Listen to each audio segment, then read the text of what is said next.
Oh yeah, I see it. I see it. The meeting is being live streamed. All right. Okay. Fine. All right. Okay. So I think we are good to go. All right. So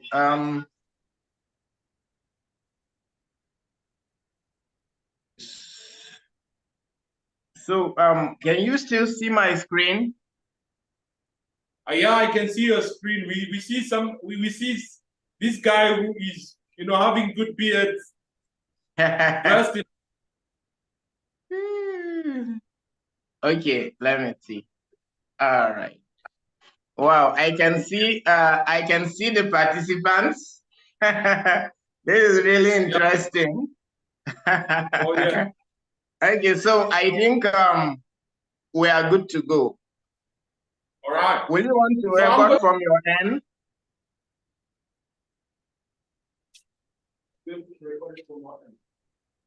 No? You are the one hosting. Yes. Will you want to record? I think I can grant permission, or we can just go ahead. Would you like this proceeding to be recorded? Okay. Yeah, they would want it recorded. Okay, so you can. Would you like me to introduce? Record on your device. Let's see. Okay.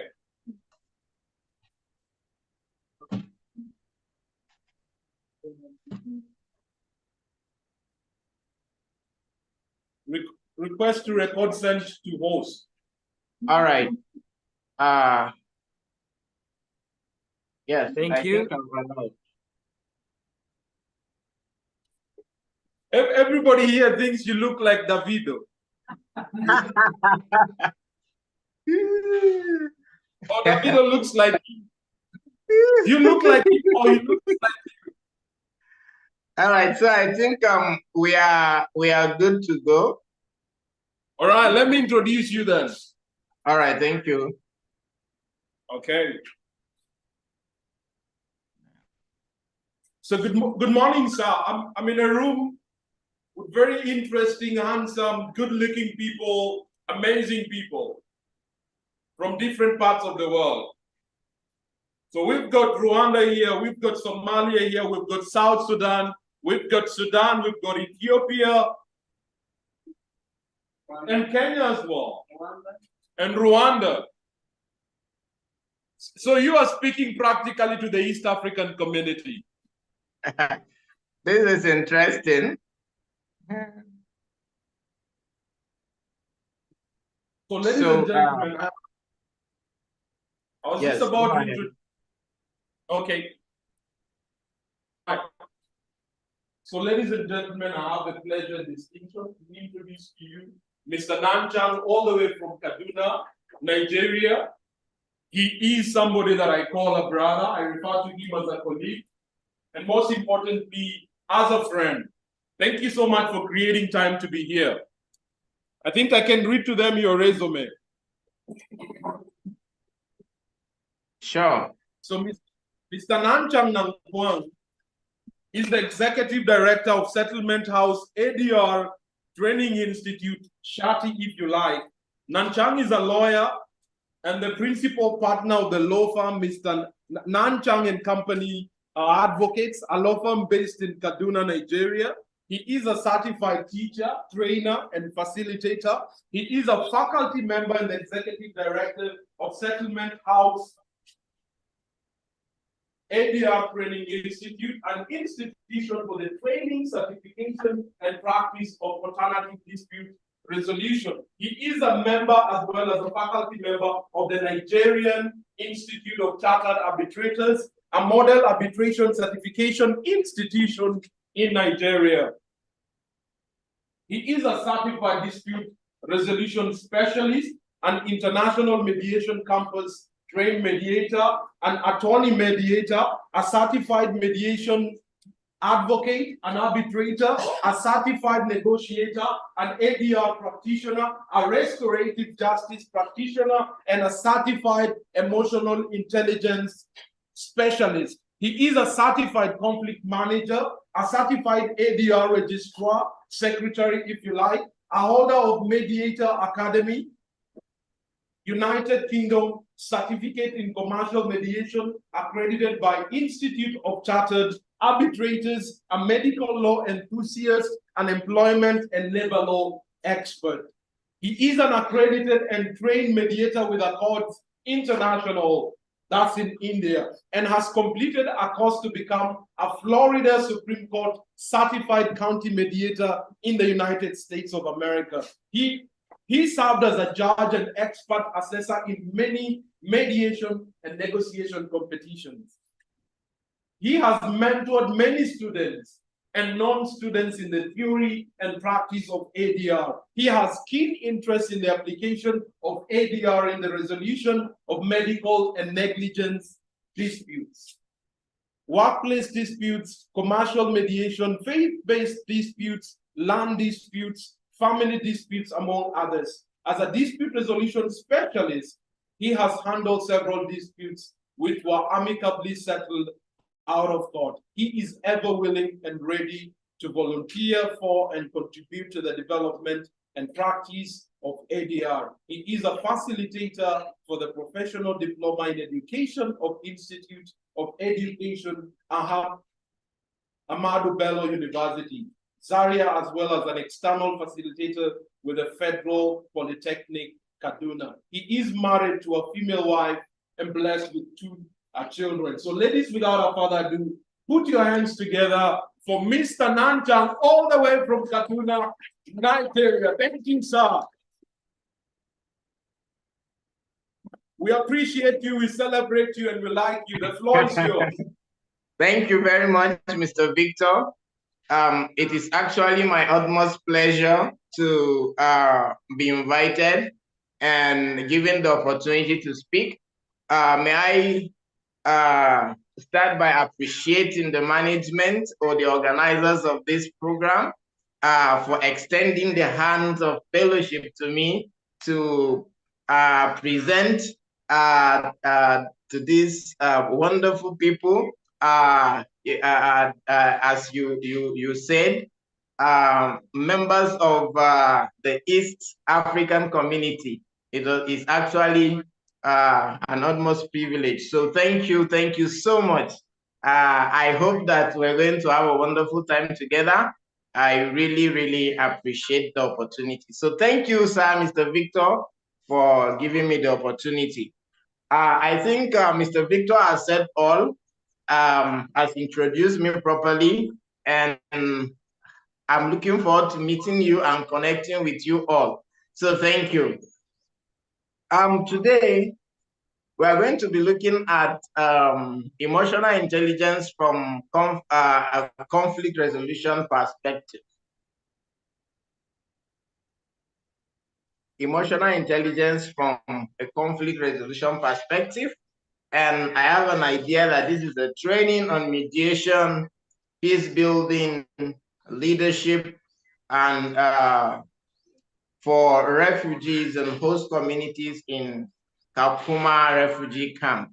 And it's actually a privilege for me to have the opportunity to share. Can you confirm if you can all hear me? Well, they can hear you. I can hear you. Can you hear him? Yeah. Sure, okay. Sure. And the participants can hear me as well. No. The participants can hear me, right? Yeah. All right, thank you. That's good. So here is our expected outcome. We are hoping that at the end of this brief moment we have together, the participants should be able to understand what emotional intelligence means. And I am also expecting that the participants will be able to understand the components of emotional intelligence. And having done that, we want the participant, I'm expecting that the participants will be able to understand the application of emotional intelligence in conflict resolution. So without waste of time, I don't know, can somebody assist in giving us a definition of what he or she understands by emotions?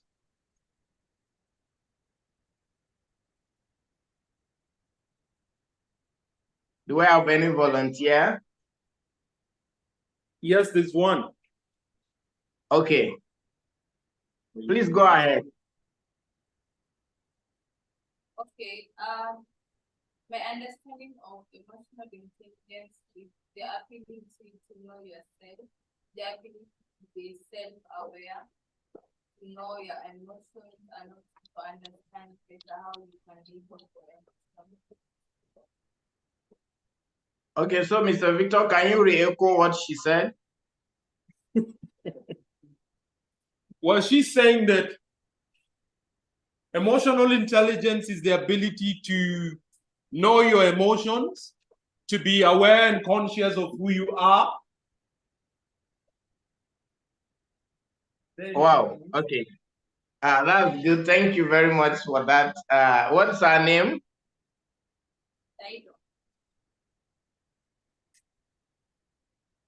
She's called Saido. Oh, Saido. Thank you very much for that definition, Saido. So before we go into this, I want us to understand that human beings are actually emotional beings. Right from the time of creation, human beings are wired or created to be emotional beings. And that can be seen from the way and manner the body is built up. For example, when you when you look at your eyes is designed in such a way that it is protective. So whether it is an intentional or an unintentional act that comes close to the eye has a way of protecting itself by either closing, whether you are aware or you're not aware. That is just a part and parcel of the makeup of a human being. So human beings are actually made to be emotional beings, and this is uh, what is like our makeup as human beings. And so, but due to the exposures we have, possibly from our environments, from our communities, from the kind of work that we do, from the things that we find ourselves doing, we have different reactions to different situations that warrants the exhibition of our emotions. So you see that the human being is made in such a way that he displays emotions in certain circumstances. Now you see sometimes you see someone crying, you see someone laughing, you see someone being afraid, and some of these things can actually be displayed on the facial look of the person. So since we are emotional beings, we actually react differently to fear, to anxieties, to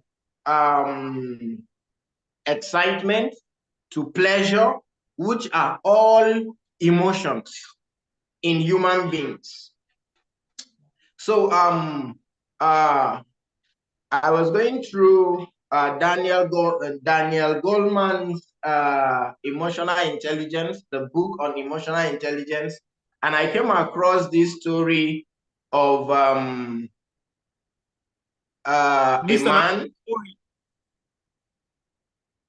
Yes? Sorry, your screen is kind of blank.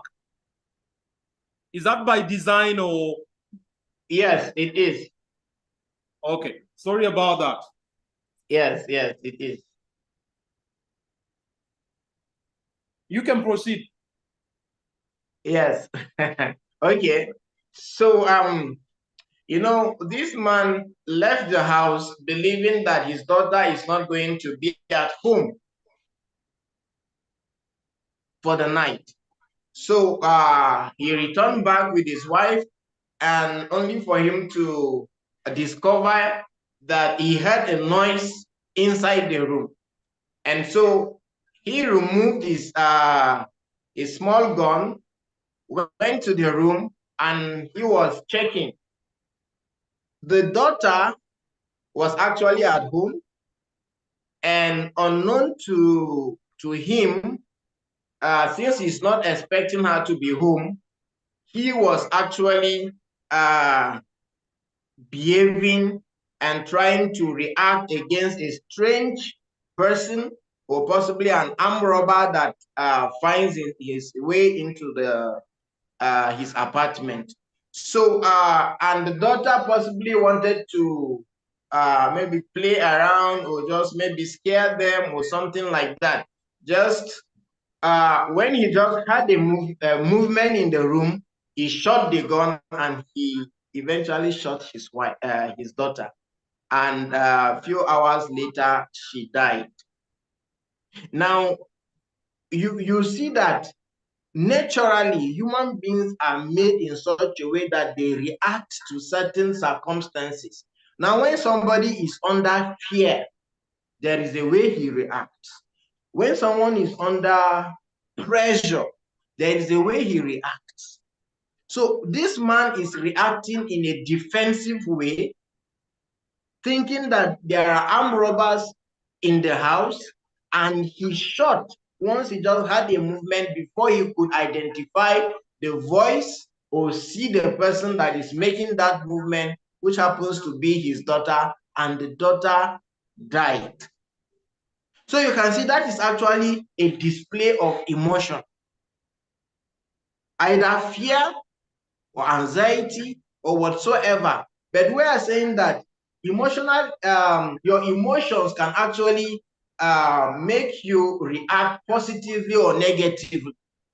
But you see, human beings by nature, just like the man I gave you, are made up in such a way that they are defensive. They defend themselves.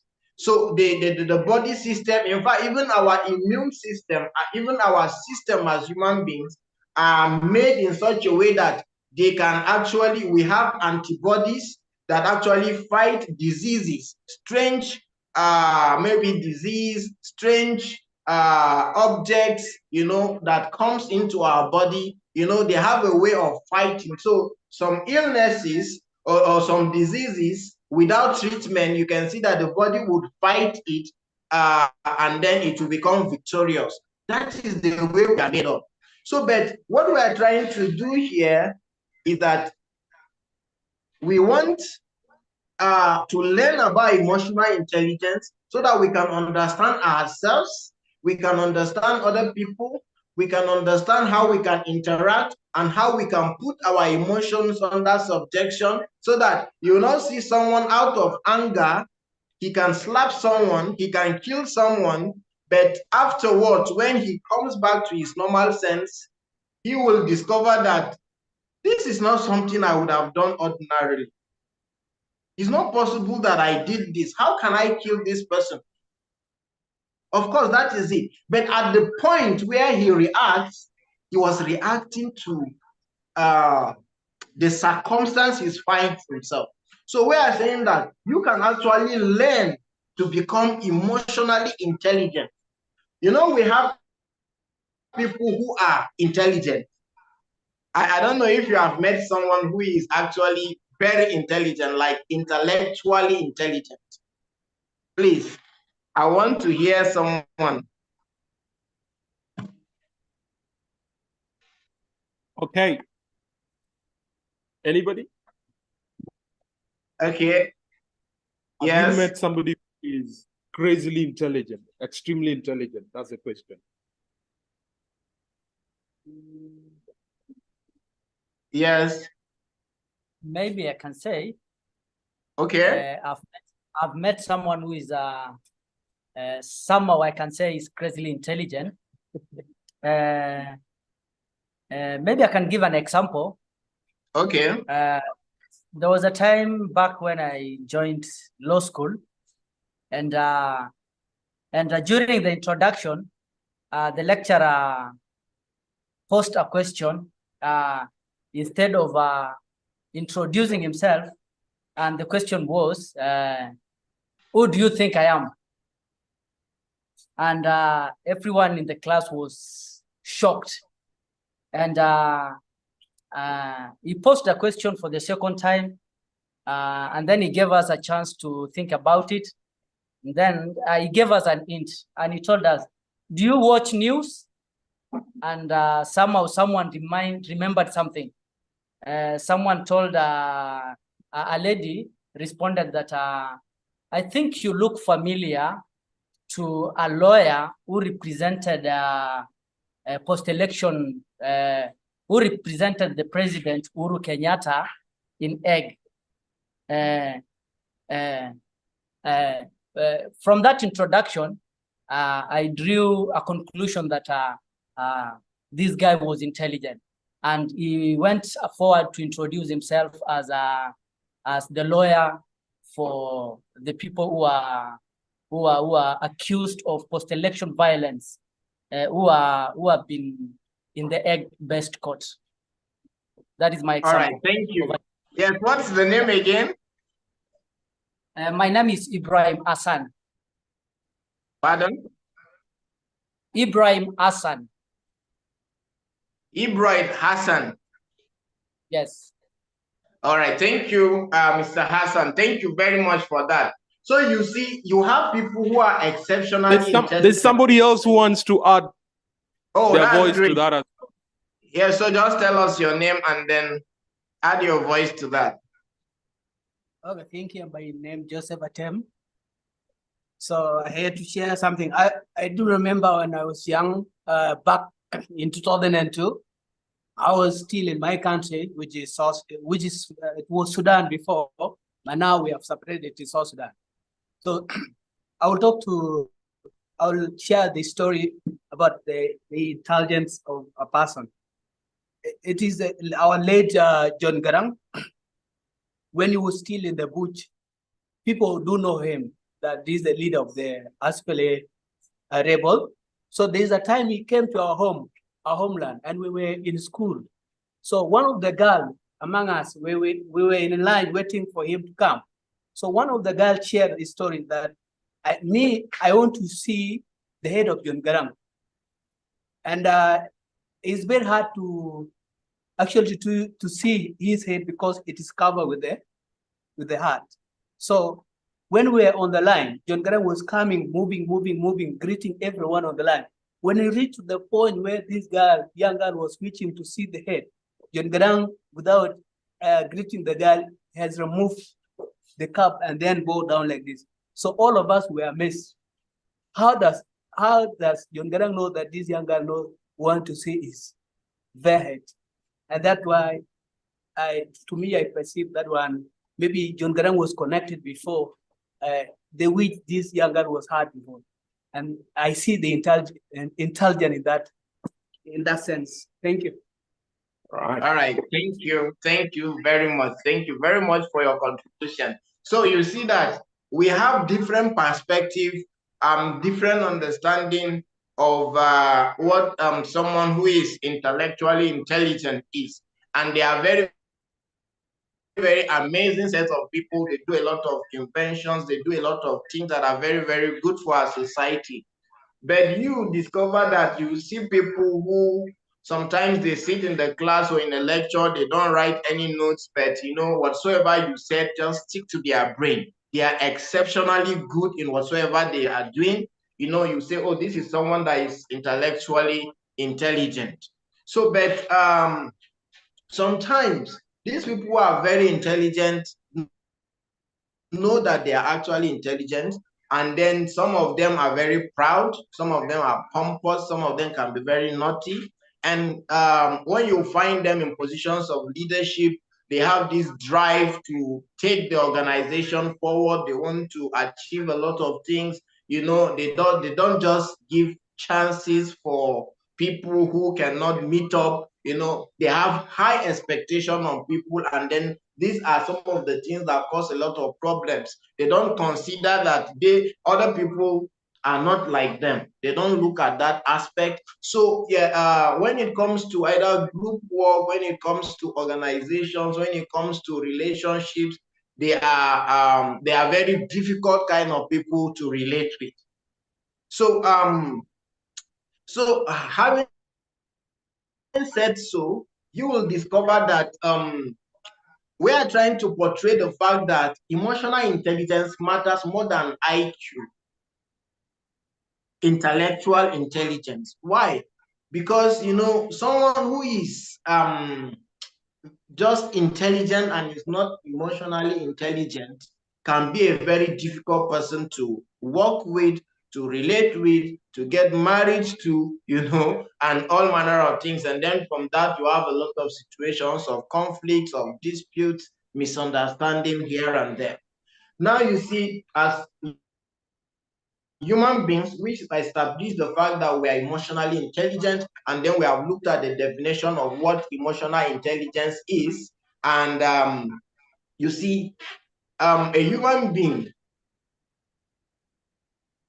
needs to be emotionally intelligent because it helps in a lot of things aside from maybe work, business, home, office, and all those things.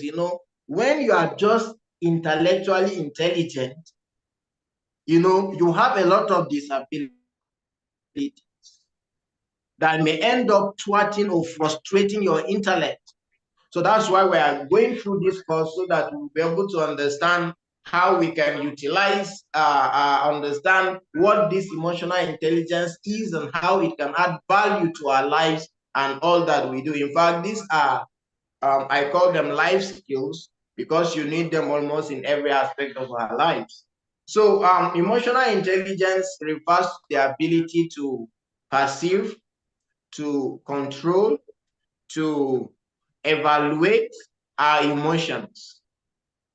So this is something that can be learned, right? As I said earlier, we are created in such a way that sometimes we react to situations, for survival. So, like, for example, we live in societies where things are actually very hard and difficult. You see someone who is looking for work, he has a wife, he has a family to take care of, he has a lot of unmet needs. And those needs are daring him on the face. You wake up to a situation where you see your child crying, "Oh, daddy, I'm hungry," and then there is nothing you can do. So when you see that kind of person goes out, possibly looking for something, he can actually be very angry. He's someone that maybe when you mistakenly step on his foot, he can slap you. When he gives you a slap, and then you'll be wondering, is it just this? Is this what did I actually do? It's a mistake. I'm saying I'm sorry. But the aggression is not just because of what you have done, but you have a lot of other underlying factors that contributed to the reaction that you got from just a mistake of stepping on someone's foot. So, we have a lot of things that pushes us, that makes us display a lot of reaction. When someone is happy, you see the display of emotion. When someone is sad, you see the display of emotion. When someone is angry, you see the display of emotion. When someone is excited, you see the display of emotion. When someone is involved in anything that gives him pleasure, you will see those are display of emotions. But we are saying that, when you look at the causes of conflict, you are looking at the conflict perspective. When you look at the definition of conflict and what conflict or the causes of conflict or dispute in our societies, you will see that, people actually need to learn emotional intelligence to be able to cope with the pressure that we have in the society. Sometimes you have to work two different jobs. Sometimes you have your wife, your husband, your brothers, your friends, some doing things that you do not act, generating reactions here and there. If you don't learn how to control yourself, you don't learn how to understand other people, you are going to run into a lot of troubles, especially for someone who is helping in resolving disputes. So I find myself sometimes in situations where I had to help parties resolve conflict, and these people are so hostile to themselves. They are a husband and wife who are no longer in good terms, and then you can see them, dishing all sorts of insult on each other, and then at some point you say, some of the things they say to each other, I will not ordinarily on my own want to go and sit down and listen to those kind of things. But because I am now a dispute resolution specialist and I'm trying to help these parties resolve their disputes, I need to be emotionally intelligent. I need to understand the emotion and the reaction of others. Of course, as you know, display of emotion or emotion is part of the conflict resolution mechanism, part of the dispute resolution activities, because sometimes we see somebody can get so angry, he just slam the door, just goes out of, he will just leave the room, or sometimes he will hit the table, sometimes someone will be crying, and then especially women, they will be crying here and there and all of those things. These are display of emotion, and as a conflict resolution expert, you need to know how to manage those emotions. You need to understand when someone is angry. In fact, sometimes you can be looking at someone, when you're talking to him, the person will be telling you, yes, that's correct, there is no problem, everything is fine. But when you look at the person critically, you see that this person is sad. He's actually sad. It's like what he's saying, what is coming out from within is not matching with the body reactions, and then you know that there is something wrong here. You can't just go by, oh, this person has agreed to the terms, without considering the emotions, especially in African setting, like in our place where a woman is not allowed to speak. So when you see a man cheating outside, for example, and then the woman gets to know, and then they'll tell her that a man is entitled to to marry different women, maybe 2 or 3 women, but a woman is not supposed to. And then when you come to the table where you're supposed to discuss, you see that they give the man preference, because he is the man, he is the head. You can say, you can speak, and then the woman should be cautious how she speaks, because she can speak disrespectfully. So by the time you allow a woman to lock up her emotions and she cannot display it, she cannot speak freely, I'm telling you, you cannot actually get the expected end if you want to resolve the conflict. Let me pause here and ask whether we are together. Yes, listening. Okay, so are we understanding to this point? Yes.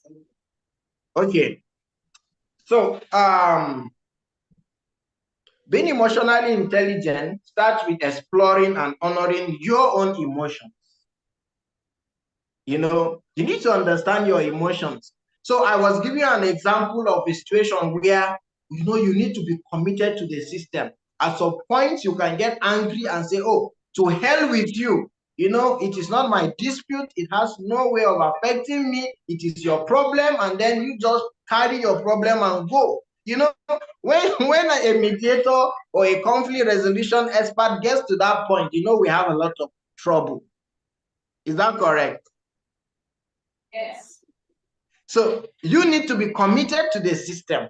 You need to be committed to the dispute resolution, and then it is being emotionally intelligent that will help you understand. You will be able to read when someone is not following, when someone needs a lot of space to express and talk, so that, sometimes when you are given opportunity to speak, to say your own side of the story, it has a way of reducing the bottle up emotions that were locked up inside of you when you have opportunity to share.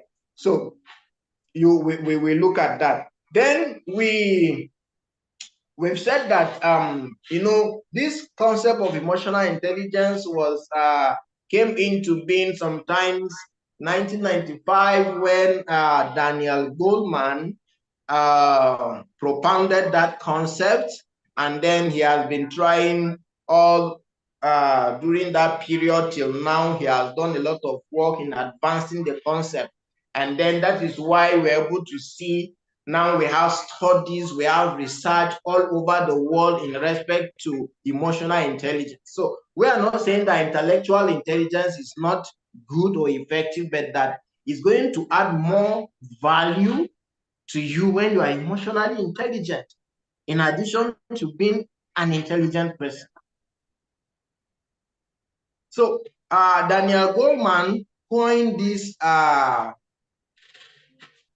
concept and liken it to a traditional intelligence, which is IQ. That's your intellectual intelligence, if I may put it that way.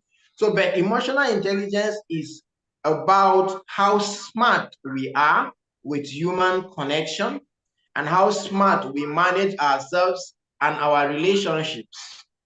Now, you see, for someone who is intelligent, there is this possibility that he may feel self-reliant and he may feel that he does not need other people. Is that correct? Since you can do a lot of things by yourself and you know what you are doing, you may be tempted to assume that you can do without others. Is that correct?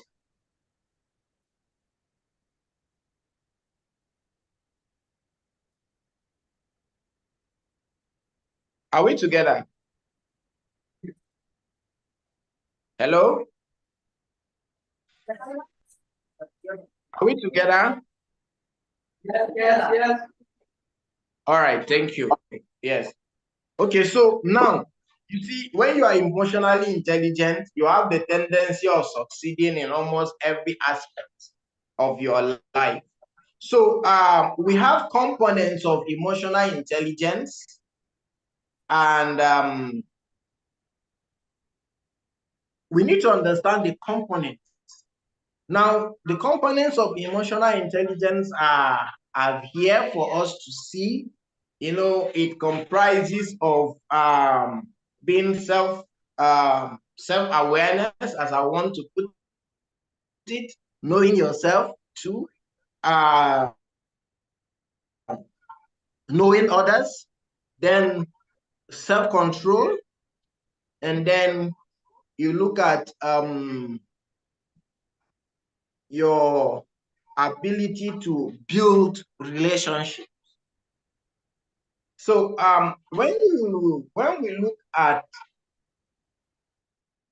components of emotional intelligence, one, self-awareness, two, self-control, three, awareness of others, getting to know others, and then four, building relationships.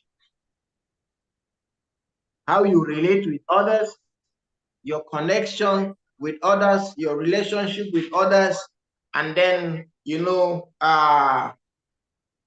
motivation. How do you motivate yourself? But let's concentrate on this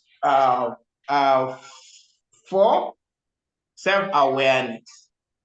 Now you see, as I said, if you are someone who is who can easily get angry, and you are a conflict resolution person, or you are a dispute resolution specialist, or you are a mediator,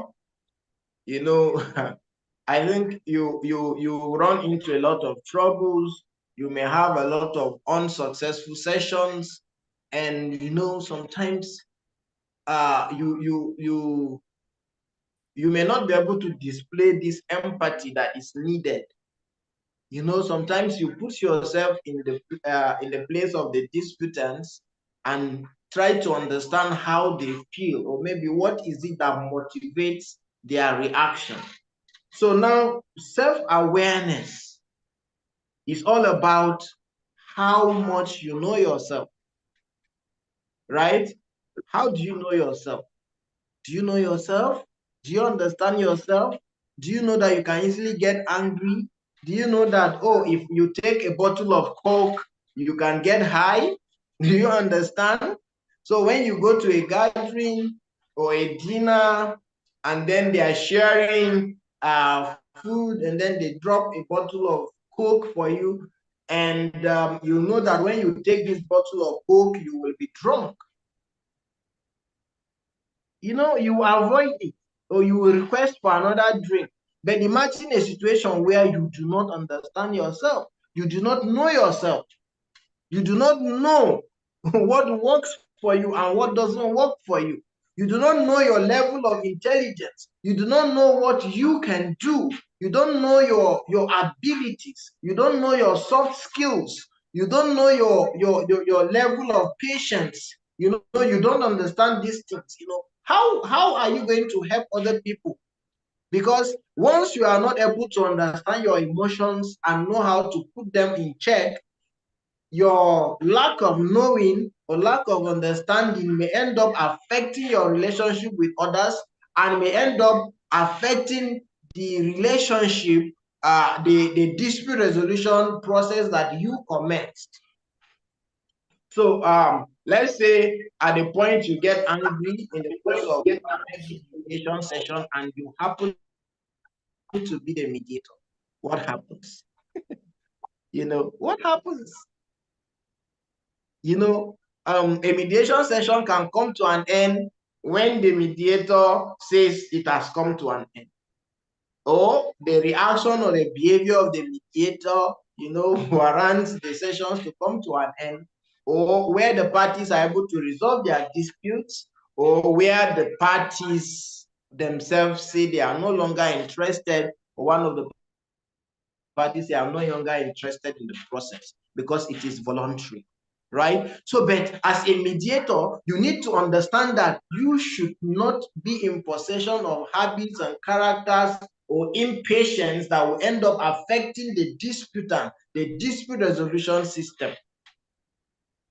That is emotion. So you need to know yourself. How do you get to know yourself? You do a lot of reflections,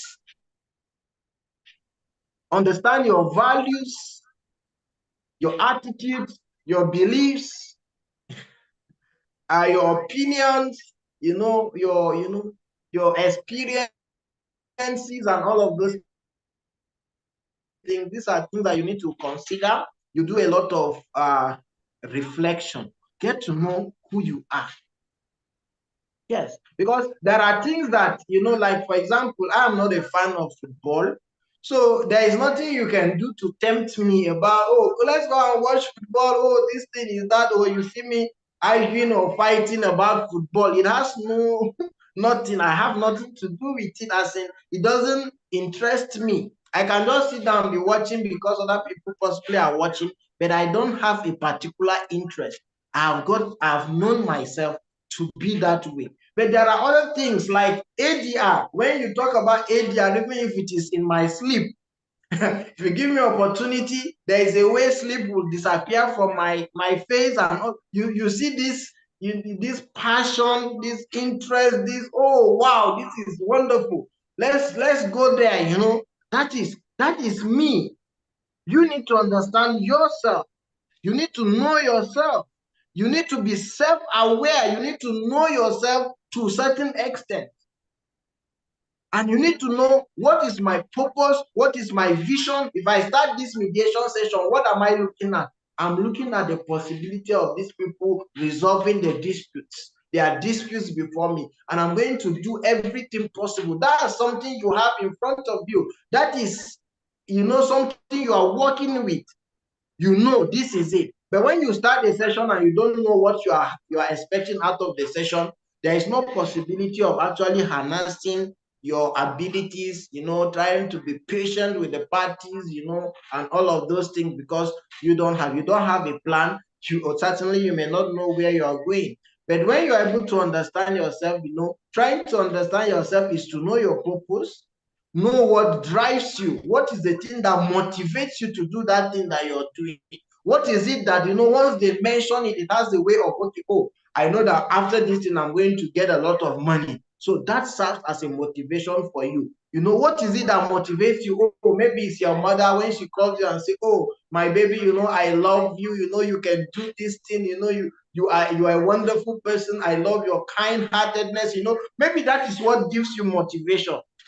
If that's the case, you have to look for a way to get that motivation, isn't it? So you know yourself, you need someone to motivate you. Sometimes you believe in your ability, but you need another person to tell you that you can do it. You need to know that this is the kind of person I am. So you need to get someone who can actually be giving you that motivation if you want to succeed. This is all about trying to know yourself. Are we together, please? Are we together? Yes. And you can hear me? Yes. Oh, perfect. So in trying to know yourself also, you need to understand, what is it that works for me? Sometimes you have students, back then in school, we can go for reading, and then you see people reading for like 12 hours. They call it till daybreak, TDB, right? You see, they will read and read, they will put their legs inside water, they will chew kola nut, they will drink all manner of things to stay awake, and they will read, they will understand, they will go to the exams and write and pass. Then another person tries that style, you discover that he finds himself in a mess. He cannot read, he cannot sleep, and when he gets to the exam hall, he sleeps off. So you need to understand what works for you. What is the best time that you study? What is the best time of the day that you work? Best time of the day that you comprehend? Best time of the day that you think? If you don't understand all of these things, it will be very difficult for you to be effective. And we're talking about one of the components of emotional intelligence, that is self-awareness. Are we together?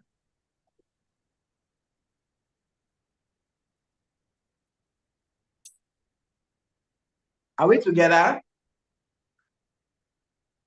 Yeah. So you have to pardon me. I usually, maybe as a teacher, I need to always know that I'm together, we are together, and we are moving at the same pace, and then you are hearing me and you are understanding what I'm saying. So pardon me when I keep asking whether we are together. It's just my own way of trying to assess if we are moving at the same pace. So I will assume that we are together. Yes. All right, perfect. Perfect. Okay. So the second aspect, let's say you have now understood yourself. You knew yourself. You know your strengths, your weaknesses. Okay, we can use SWOT analysis. SWOT analysis, know your strengths, you know your weaknesses, you know your opportunities, you know your threats, right? In trying to know yourself. So you know something you can do very well, what happens to the aspect that you cannot do very well? Why not delegate it, isn't it?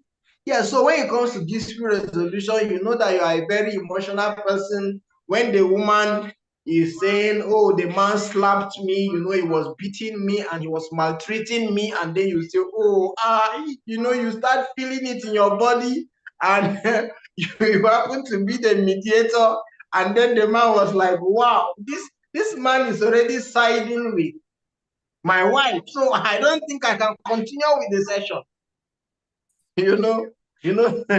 So you try to understand some of these things so that you know what you do to your area of weaknesses, you know what to do with your threats, You know what to do with competition. You know what to do with what you can do very well and what works for you. So let's assume that you've known yourself, you've identified yourself. Then we are looking at how do you control yourself. You have discovered that you have the tendency to grow wild. How do you put yourself under control? Self-control is one of the I think this is one of the important components of emotional intelligence. And I believe if you are a religious person or you are someone who belongs to one religion or the other, I believe that Muslims, Christians, other religions also promote this aspect of self-control. I believe that it is inculcated in most of their teachings and their doctrines. You need, as a man, you need to have self-control. You will see beautiful ladies, that you want to, even as a married man, after you get married, you will see beautiful ladies that you want to get attracted to. But what stops you? Self-control. So somebody can actually get you very angry. Your wife can make you very angry. Your husband can make you very angry. Your brothers, your sisters can actually make you very angry. And imagine you cannot control yourself. You have this power, you have this strength, and then you just pick this human being and throw him on the ground, and then the person passed on. He's dead. And then when you come back to your senses, you was, wow, it was one demon that came over me and all. Imagine you are in a workplace, and when you get angry, you just destroy things. You destroy the glass, you scatter the files, you throw them, you put them on fire, you pick your certificates, your school certificates, you burn them down, This kind of human being, do you think, if you are very intelligent, do you think people can stay with you? No, except your parents, no matter how bad you are. They say, this is my child. There is no way I will chase away my child. There is no way I will stay away from my child. It's still my child.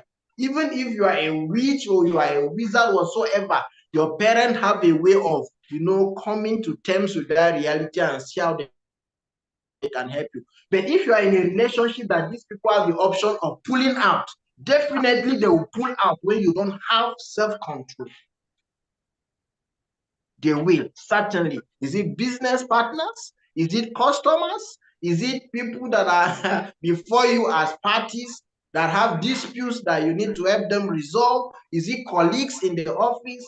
Is it, the marketplace, business arena? People will try by all means to avoid you because they say, even this person is a nice person, but when he gets angry, he can do anything. So you become an object of terror, of fear.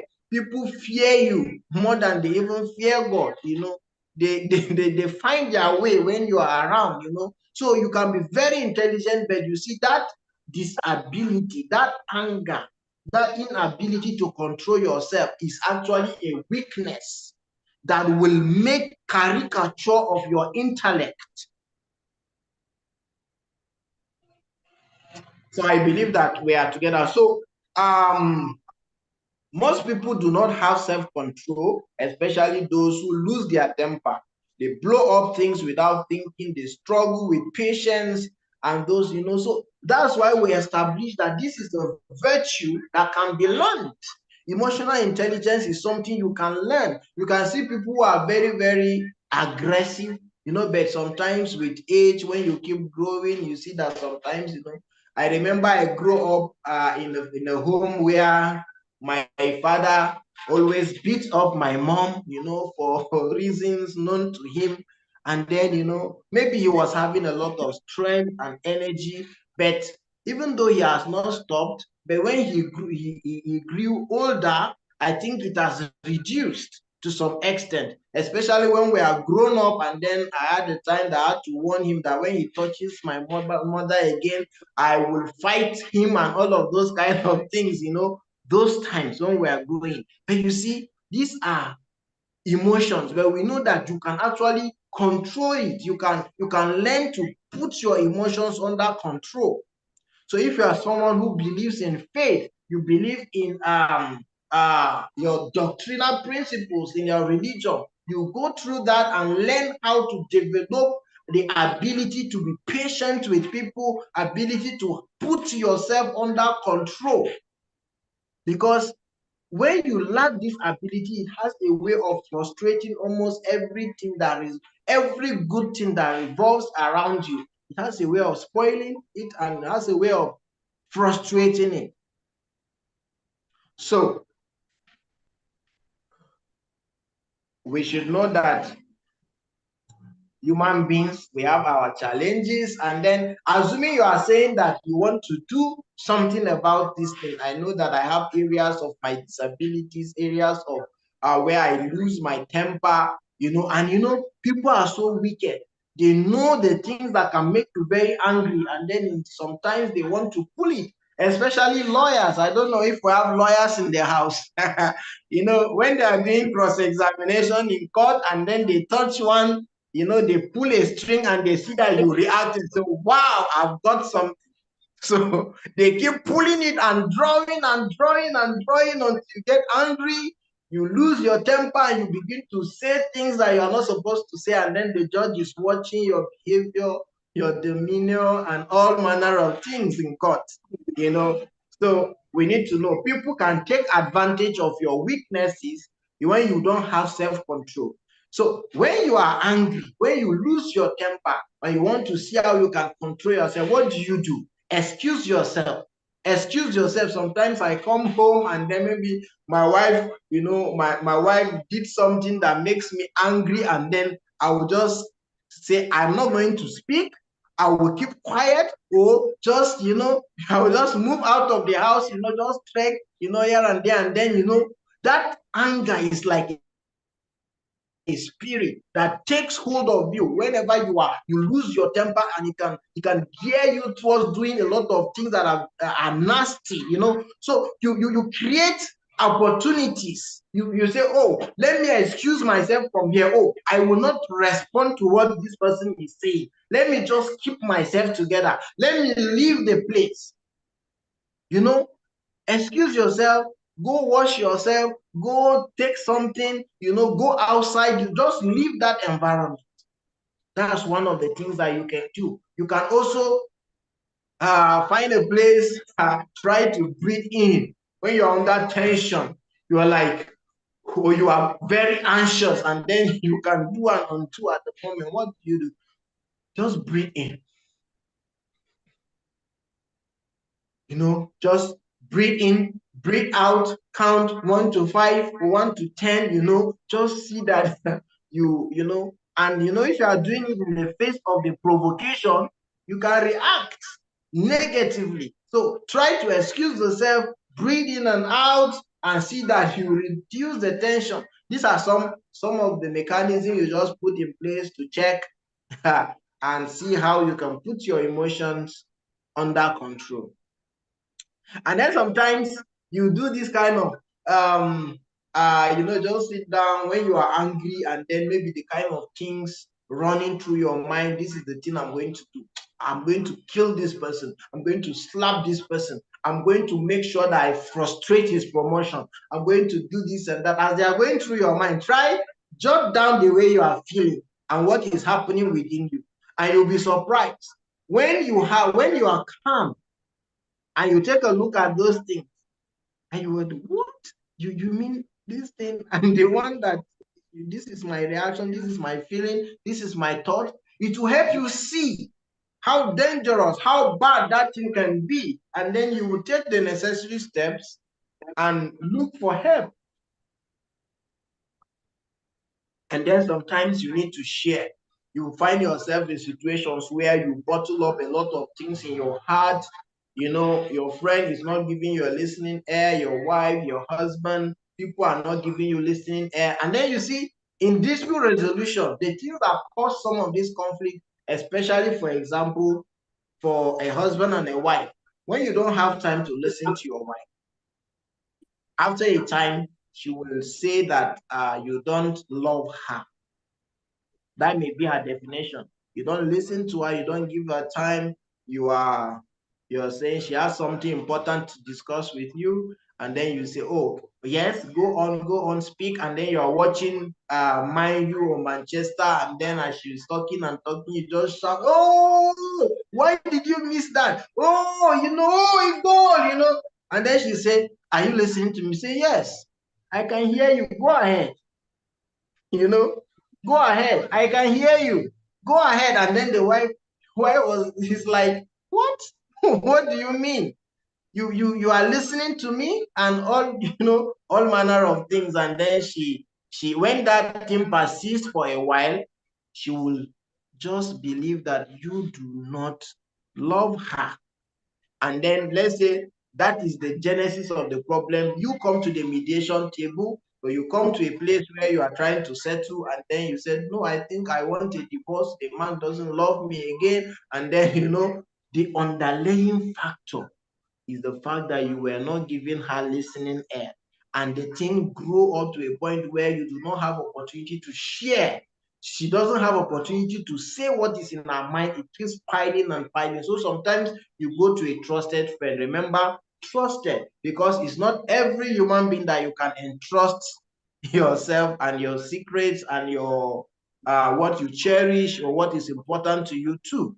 Some can take advantage of it. So you need to look for people who will not take advantage of it, people you trust to do that for you.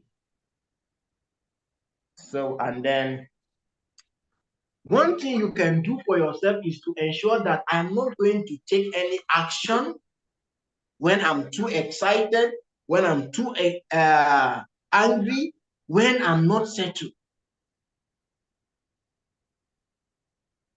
until your brain is okay. Sometimes you are stressed out. I had this elderly man, while I was working for him, I'll bring this to him and say, oh, I intend to do this and this. He said, go ahead, go ahead, go ahead. He has given me all the go ahead, only for me to discover later on that, when issues come up and I say, oh, you said I should do this. He said, no, how can you say I should do that kind of thing? Maybe sometimes he was very stressed and then his mind is not there and he's just looking for a way to dismiss me. That's why I say, yes, I should just go ahead. I should just go ahead, So don't be that kind of person that can take action, when your brain is hot or when your brain is not online or it's not active or when you are very angry or when you are very happy. You don't take important decisions at those moments because you may not be in your right senses at the moment to be able to take those critical decisions. And then train yourself to wait. Train yourself to wait. Oh, they just say, oh, you need to do this thing now. No, give it some time. Think about it. Think about it. Discuss. Find out. Train yourself to wait. Just wait a little bit. Say, I don't think I can wait again. Or you went to buy something, the person say, okay, let me go and get it for you from so place. And then I'm coming back, the person wastes a lot of time. And then you are like, no, I cannot wait again. I will go. So just train yourself to wait a bit. Are we together? Yes. Are we together?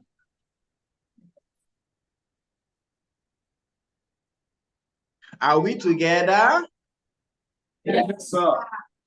Oh, beautiful. So, so can someone mention the first component of emotional intelligence that we learned today?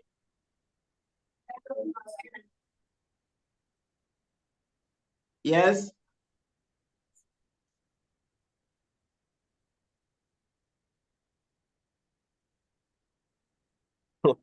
It's self-awareness. Self-awareness. Is that Hassan? Self-control. Oh, self-awareness, self-control. Beautiful. Yes. Okay. So okay, I can see you can say, what do you understand by self-control? Why did you take the okay, so what do you understand by self-awareness? The ability to understand your emotion. Okay, yes. Know yourself. Yes, self-awareness. So what about self-control? Self-control in one word is, I can say it's discipline, self-discipline. Okay, okay. So you see, you can learn how to discipline yourself. Maybe you are this type of person that used to have money around, and then you have to discipline yourself. I'm not going to buy this shoe. I didn't budget for it. I'm not going to buy this car. I didn't budget for it. I will just discipline myself. I will discipline my spending. I have to put my spending under control. This is it. So it's life skill. It applies in every other areas of our lives, not just in the dispute resolution or the conflict resolution system. So thank you very much. I appreciate it. It's just that you've not told me your name. So what is the name of the person that spoke first? I need someone to answer so that I know that you know yourselves, because we are going into awareness of others. My name is Mulki. Mulki. So what is the name of the first person that spoke? Eugene. Eugene. Okay. What about the second person?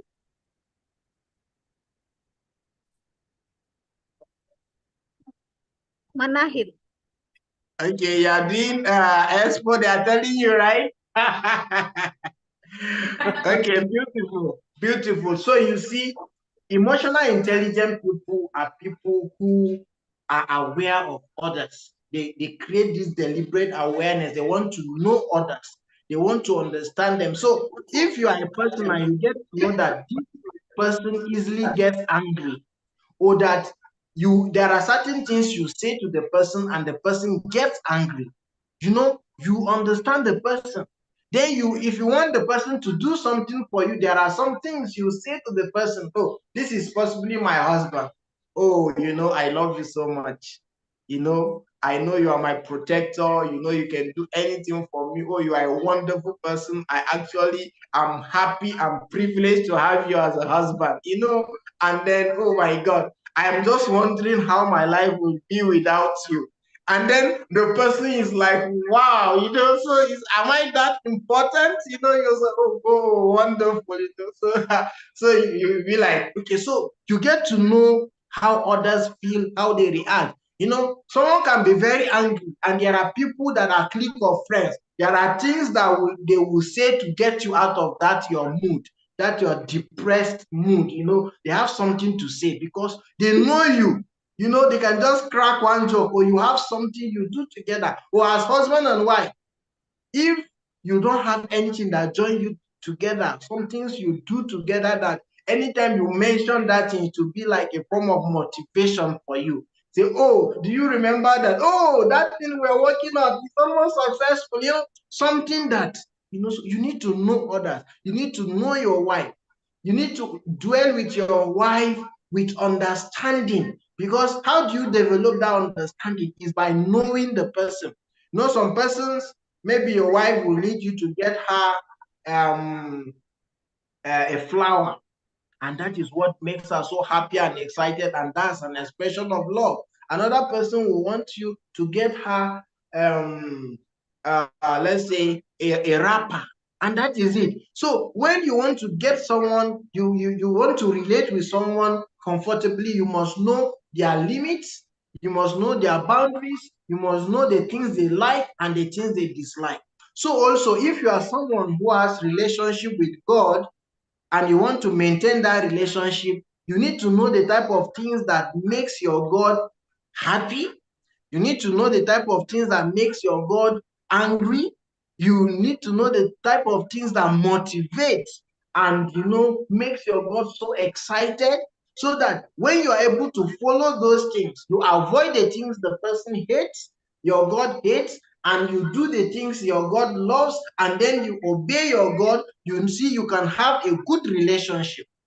But if you don't know your God and what he expects of you, it will be very difficult for you to do things that will not piss him off, that will not make him angry with you. So you need to be aware of others. You need to know others. Now, in knowing others, you get to know their areas of strength, their areas of weaknesses. There are areas of maybe areas you can explore your opportunities. Let's say we are using the SWOT analysis, strength, weakness, opportunities, and threats. You know, there are things that, you know, once you just say those kind of things to make the person off, he will just go off. You will not understand the person again. So if you are doing something, imagine you are driving and the person is the driver, and you just went and touched that string that will make the person just flare up, and the person flare up on the steering. It's the both of you that will be at risk. So you need to know people. You need to understand people. Knowing people will give you the opportunity to reach out to them when you are in need. You know the type of person to reach out to. In fact, among your friends, you know those that when you call them, say, oh, I need you now, they will be available. And you know those ones that, you know, when you say you are in need and you are in desperate need of something, you don't call them because they will not respond. That is because you have known them. You know those that even if they don't have money and you need money, they will look for and send to you. And you know those that will not.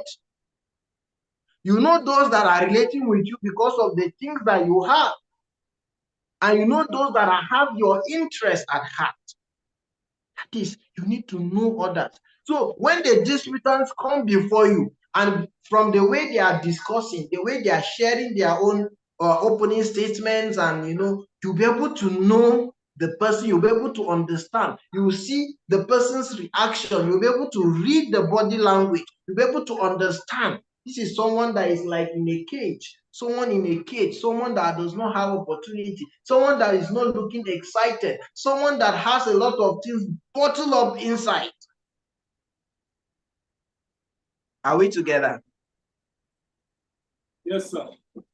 Oh, great, wonderful. So self-awareness. Now, you see, you need to know your environment. You need to know people you relate with, which I've explained. Your environment. You know, when you're talking about knowing others, you need to also know the environment. You know that this place, when it is 6 o'clock, you don't move around. And then if you know and then you decide to go contrary to it, you may end up putting yourself in trouble. You know that these places around 5 o'clock, you know, these boys or these girls, they begin to snatch up your phones, they collect your items and all of those things. Oh, by 7 o'clock, you need to lock your doors. Oh, you know, when it is 5 o'clock, that is the time that mosquitoes. I don't know, do you have mosquitoes in Kenya, in Sudan, and all of those things? Do you have? We are all within the tropical region. Mosquitoes are very prevalent in the tropical region. Okay, so you know, some women will tell you that it is 5 o'clock that mosquitoes used to enter the room. So they will lock it. That is awareness of the environment, right? So security personnel, human beings, all of those things, they need to be emotionally intelligent. When they send it to an environment, you sit down, observe the environment first. You see the time, you see when crimes are committed, when people are happy, when they do celebrations, when everything is normal. You know, you observe all of those things. If you are not aware of those environments, you end up endangering yourself, right? So when you are running into an environment and there is curfew, you are not aware, you're just moving. You know, you need to be aware of your environment, get to know about the people that you call your friends, the people that you work with as team. You know, if you are able to do that, then you'll be sure of safety.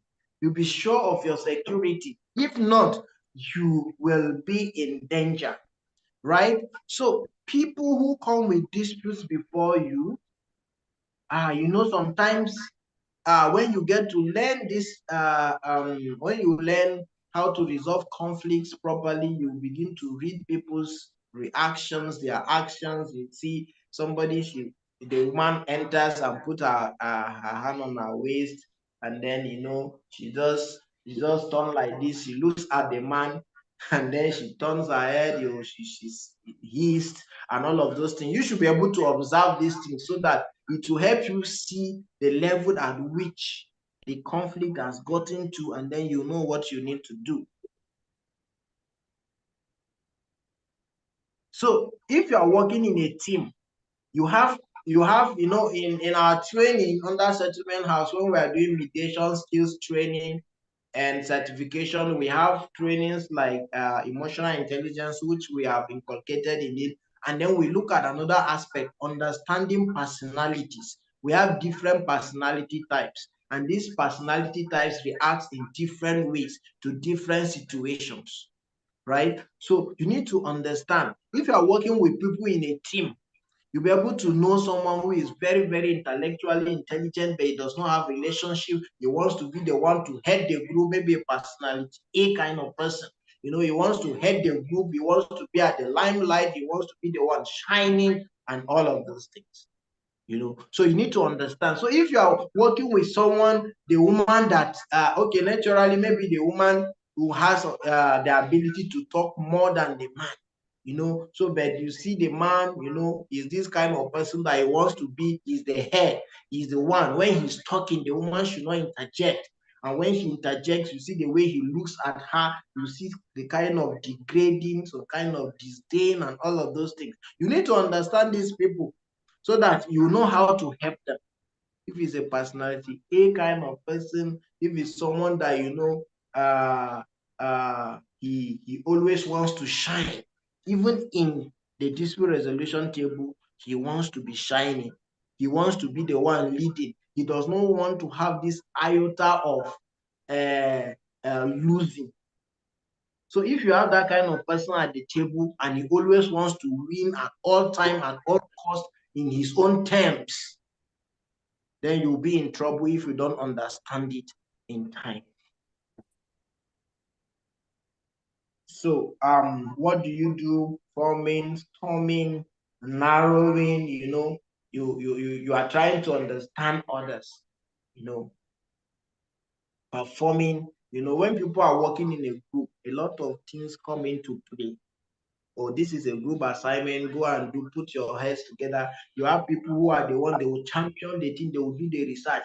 Other people will be able to organize the group. They will reach out to the group members and bring them together and ensure that they attend meetings. Everybody is playing his part. Other people, their own is they don't say anything. But when you finish all your talk, they will can put those things together and arrange it in such a way that it will look very wow and very wonderful. These are different kinds of people. How do you do? Oh, what should be the answer to it? Some would like to be shining. Some other people, they will not say anything, but give them opportunity to write it down. They will write it down. They will capture everything.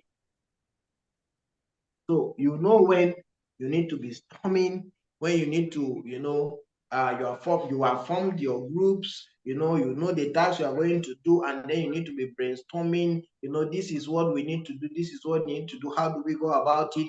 After you have discussed, you now narrow the things that you have agreed upon, bring them down, and then you see everybody's contribution, his performance. You'll be able to understand the kind of people you're actually relating with.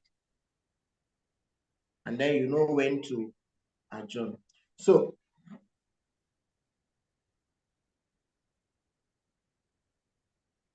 where there is no healthy interaction between the people, it will be difficult for you to make headway. So, we keep emphasizing, you need to understand the people. You need to know when you are having healthy interaction. Sometimes in a group,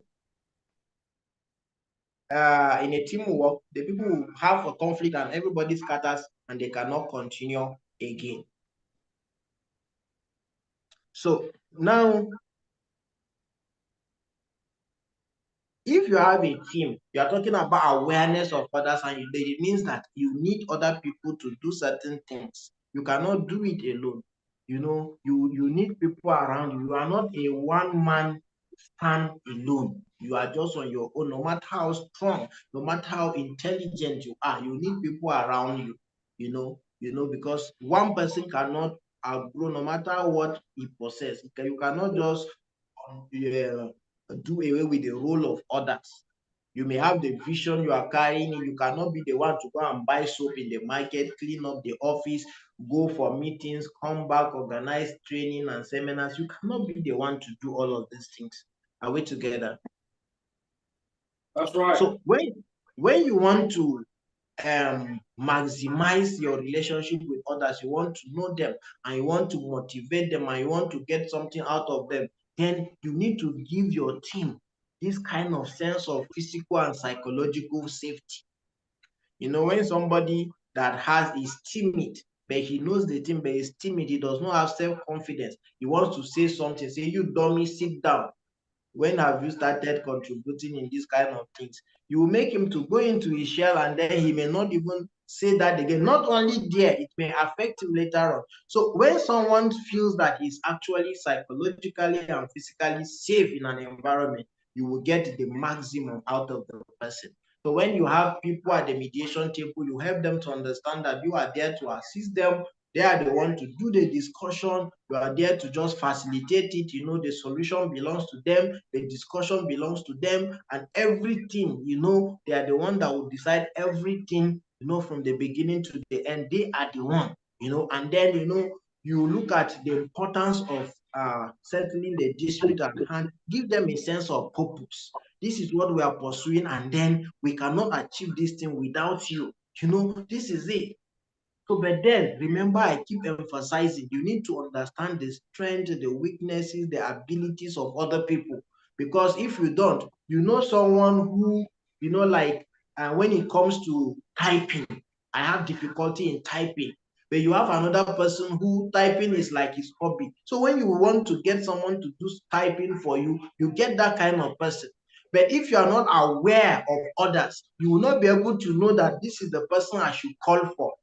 And you know, some people, they work best over the night. So when you have an assignment you want to give the person, you say, "Oh, I need this thing in the morning. Can you take this thing home and do it?" You know, perfect. First thing in the morning, you are going to get this thing available for you. But when you say, "No, sit down and do it now," you don't understand the person. You don't know when he functions well, when he functions better. Sometimes people will be stressed. They will be giving you signs. You say, "Oh, are we to go? Can we go on?" Say, "Yes, we can go on." You should be able to know when these people are stressed out. You should be able to know when they are tired.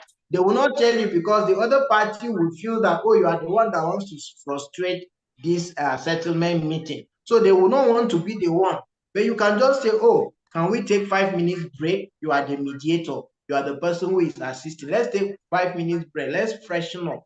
Let's take tea. Or let us just wash ourselves. Let's just move around and then come back in 5 minutes. You know, you are the one to understand. When you make someone feel that he's important in the table, his view matters. You know, he has a sense of purpose. He is safe. He is protected. And then the other person will not harass him. You know, harass you and all of those things. No harassment. The person is stable. You know, you can have a very effective session. The sense of trust and belonging. Oh, I belong to this group. They also trust me. When he makes a contribution, you just put it aside. Even without saying a word, that reaction alone will make him say, "Oh, I don't think my contributions are trustworthy and they cannot make use of it." So even if he has useful information, he will decide to keep it to himself. Collaboration and innovation. You know, when you are collaborating, you are identifying that you cannot do it alone. This person, this other organization, these other people have the ability to do these things. And when we join forces together, we'll achieve greater height. Like they say, if you have a husband and a wife, they can attain a lot of things. They can cover a lot of ground than just having one person, right? Women are wired differently, men are wired differently. When you bring them together, it is wonderful. You raise your children properly guided, they become important in the society. You know, when they have a father and mother cover at home, they do wonderfully well. You know, collaborations, you cannot do it alone.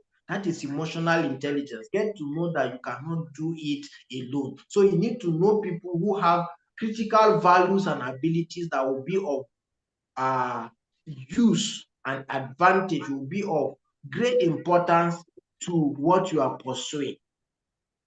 So these are the things that we need to consider, right? So here, now I need one person to recapture for us the three components of emotional intelligence that we have looked at. This is the final one, building relationships. So do we have someone who want to tell us the three components of emotional intelligence?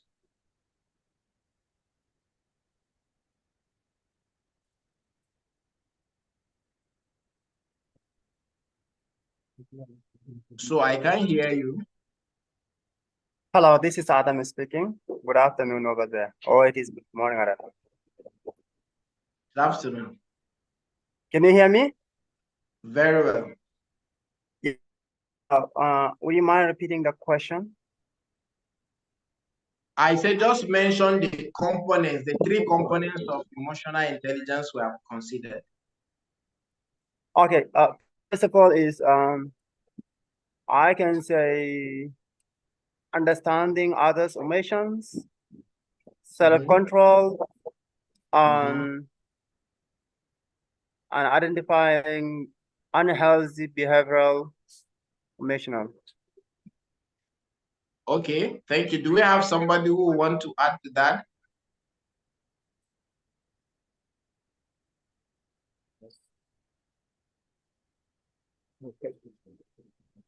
Yes, the three components we have discussed. The first one is self-awareness, then we have self-control, and then awareness of others. Perfect. Thank you very much. I'm happy to see that we are actually moving together. So the fourth one we are going to consider is building relationships. You know, you have people that they just use you and dump you. You know, they just get what they want. They don't care whether they're in business, whether they are in office. You know, they just use you for the moment and they don't care about tomorrow. They don't care about any other thing. That is who they are. So, but you need to know that you cannot do it alone. You cannot do it alone. Now, you have known yourself, you have known others, right? You have now known how to develop self-control, right? Like when somebody is insulting you and you decide not to react, you didn't say a word, you didn't respond. The person will be like, this is strange. You know, when someone gets you very angry and then you didn't say anything, sometimes you'll be wondering, he didn't say anything. If you say, I'm going to kill you for this thing you have done, you know, at least you have said something. But the person didn't say anything. If you say, oh, I'm going to deal with you, oh, you will see.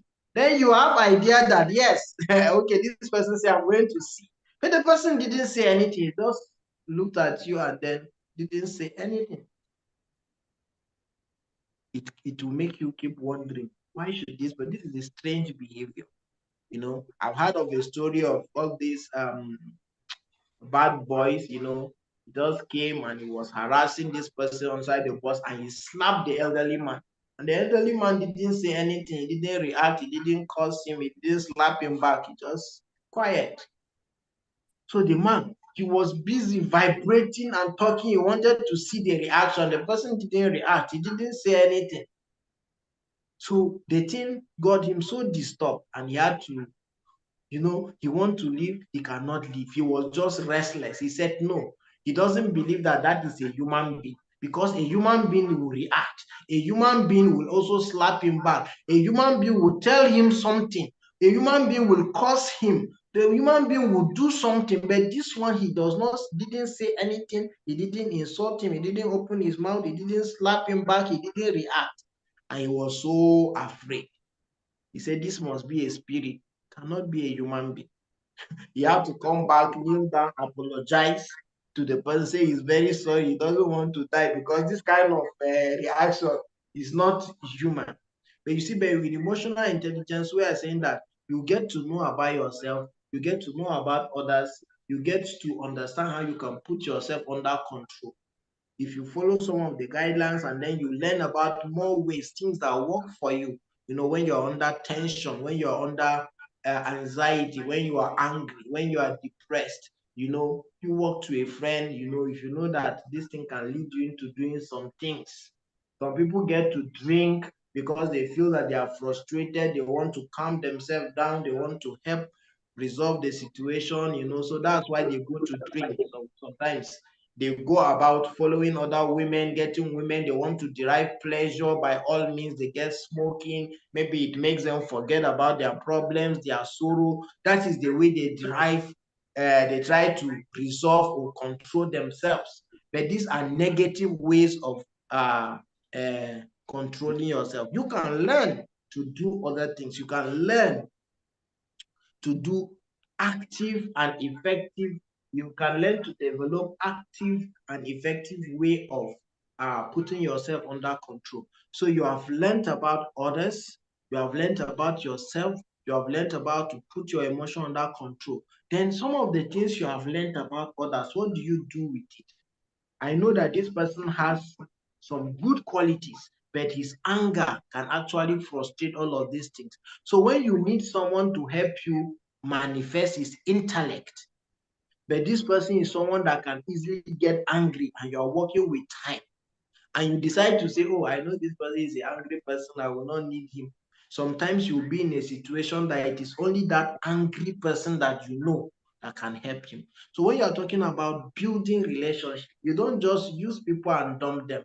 No, or you don't just identify the kind of people, those, I know this person, is a very impatient person, is very this and that, ignoring their potentials, their abilities that will be of a great asset to you. So when you come close to this person and through your help, the person is able to see how he can calm down his anger, his temper, and control himself. If you're able to get to that point, you are building a relationship that tomorrow, people you have helped in life, maybe spiritually, physically, mentally, they become something tomorrow. I don't think you will be in need and you say, oh, my sister, my brother, how are you doing? You say, oh, I actually needed to go buy this thing, or my son in the hospital, and then, they've not paid us our salary, and they say, what are you saying? How much is it?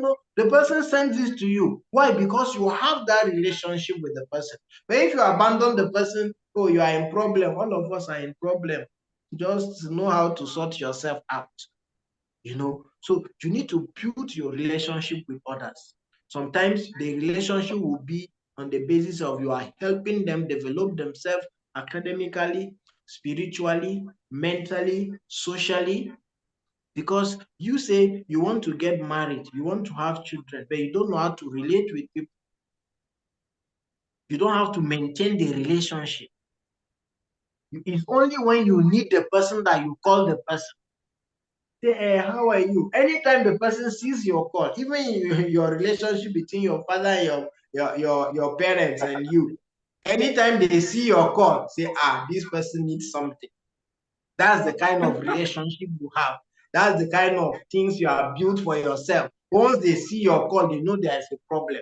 You cannot just call them and say, oh, Daddy, how are you? I just called to greet you. I want to know how you're doing. And then you are not asking of anything. So your own relationship is what you can get. That is all. So people with time, they will start avoiding you. So when you are in critical need and you are calling, it may not be that you want to ask for something. You may want to pass important information to them for their safety, for their benefit, but they say, this person, I know that once I pick this call, he will begin to ask for something. So he will decide not to pick the call. You see what you have done to yourself.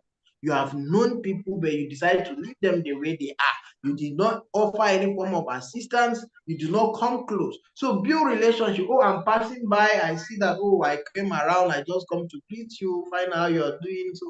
So when you have that kind of relationship, tomorrow you need the person, say, is it this person? Even when he doesn't need anything from me, he comes around, he greets, he calls to find out, to check on me. You know, that is it. Relationship. You know, I remembered, wow. I remembered that,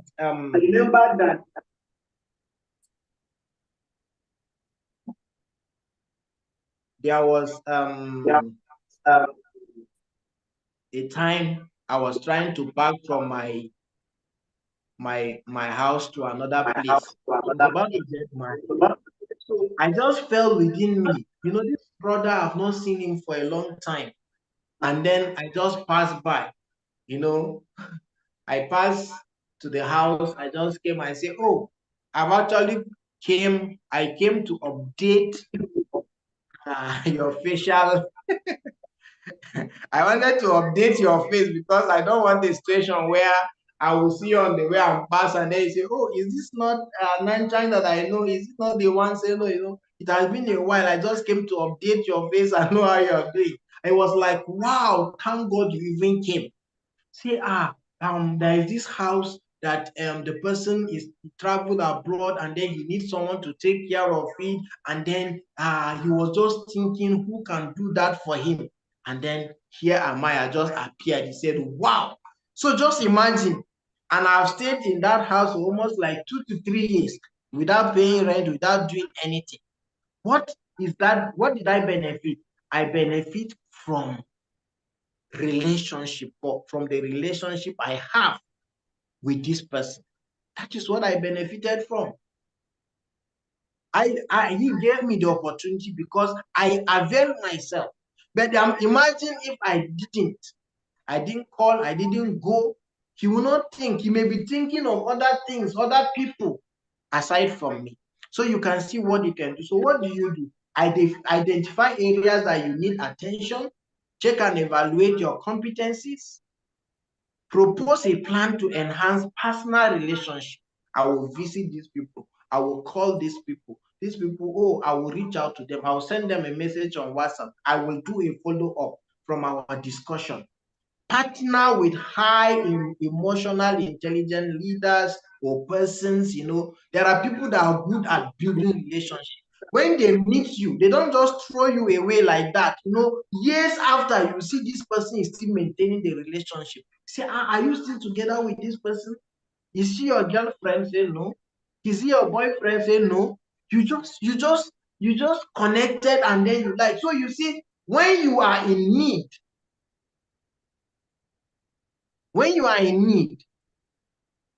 tomorrow, you have identified the abilities of people who are assets to you. You know, you can easily reach out to them. Say, oh, I need somebody who can design something for me. Please, can you help me do this? You know people's abilities, you know what they can do well and the things they cannot do well. And then so that when you are, you can take advantage of those things you know about them and reach out to them when you need them. But remember, you don't only reach out to people when you need them. You build a relationship, let it be a sustainable relationship before, oh, if I need someone that will talk to people about something, oh, I know the right person to reach out to. But if you don't have that relationship, when you are reaching out to someone for the first time, to be like, yes, I didn't know you. Where are you from? Which organization? Are you a Nigerian? Say, oh, I don't trust Nigerians. Because Nigerians are this and that, okay, let me get to know you. The person will not be up, he will not be open to you. But if you already have an existing relationship, you know how to even reach the person. You know through whom you can reach the person. That is emotional intelligence. Are we together? Yes, sir.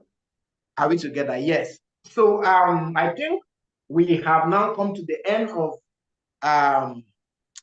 the class. And then by way of summary, we said that we are setting out to understand what emotional intelligence is, and we are able to discuss we were able to define what emotional intelligence is, and we're able to establish that human beings are actually emotional people from their way from their genetic makeup, if I will be permitted to use that statement, from the way they are made. They are emotional beings. They react to situations based on the circumstances they find themselves. So, and they are built up like that. Sometimes they are made to defend themselves in certain situations. That is the kind of persons they are. So, and then we also have people who are highly intellectually intelligent. They are intelligent naturally, but then there are qualities or there are habits, there are things that will actually make your intelligence to be useless, if I may put it that way.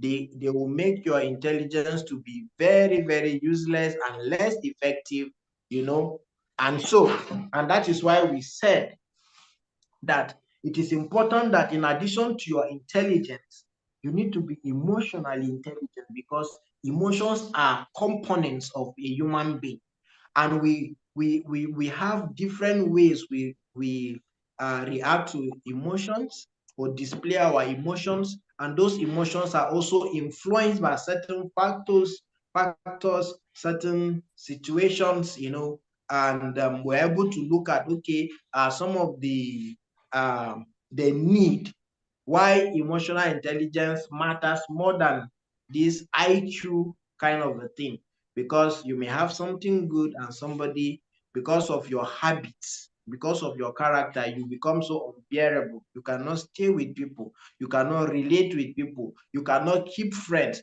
You cannot keep people who can help you. Just imagine you are asthmatic and you're this type of person, I can do it on my own, and then you have an asthmatic attack and there is nobody to help you. That's a very dangerous thing.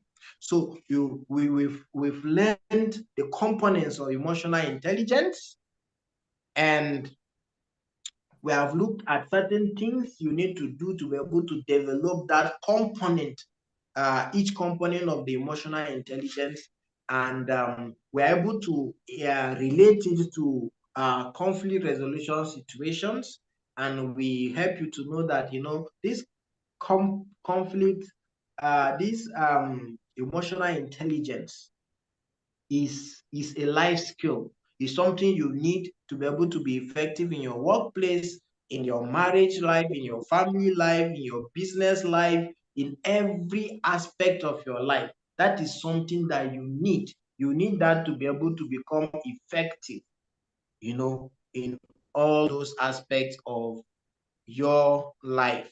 So, having said so,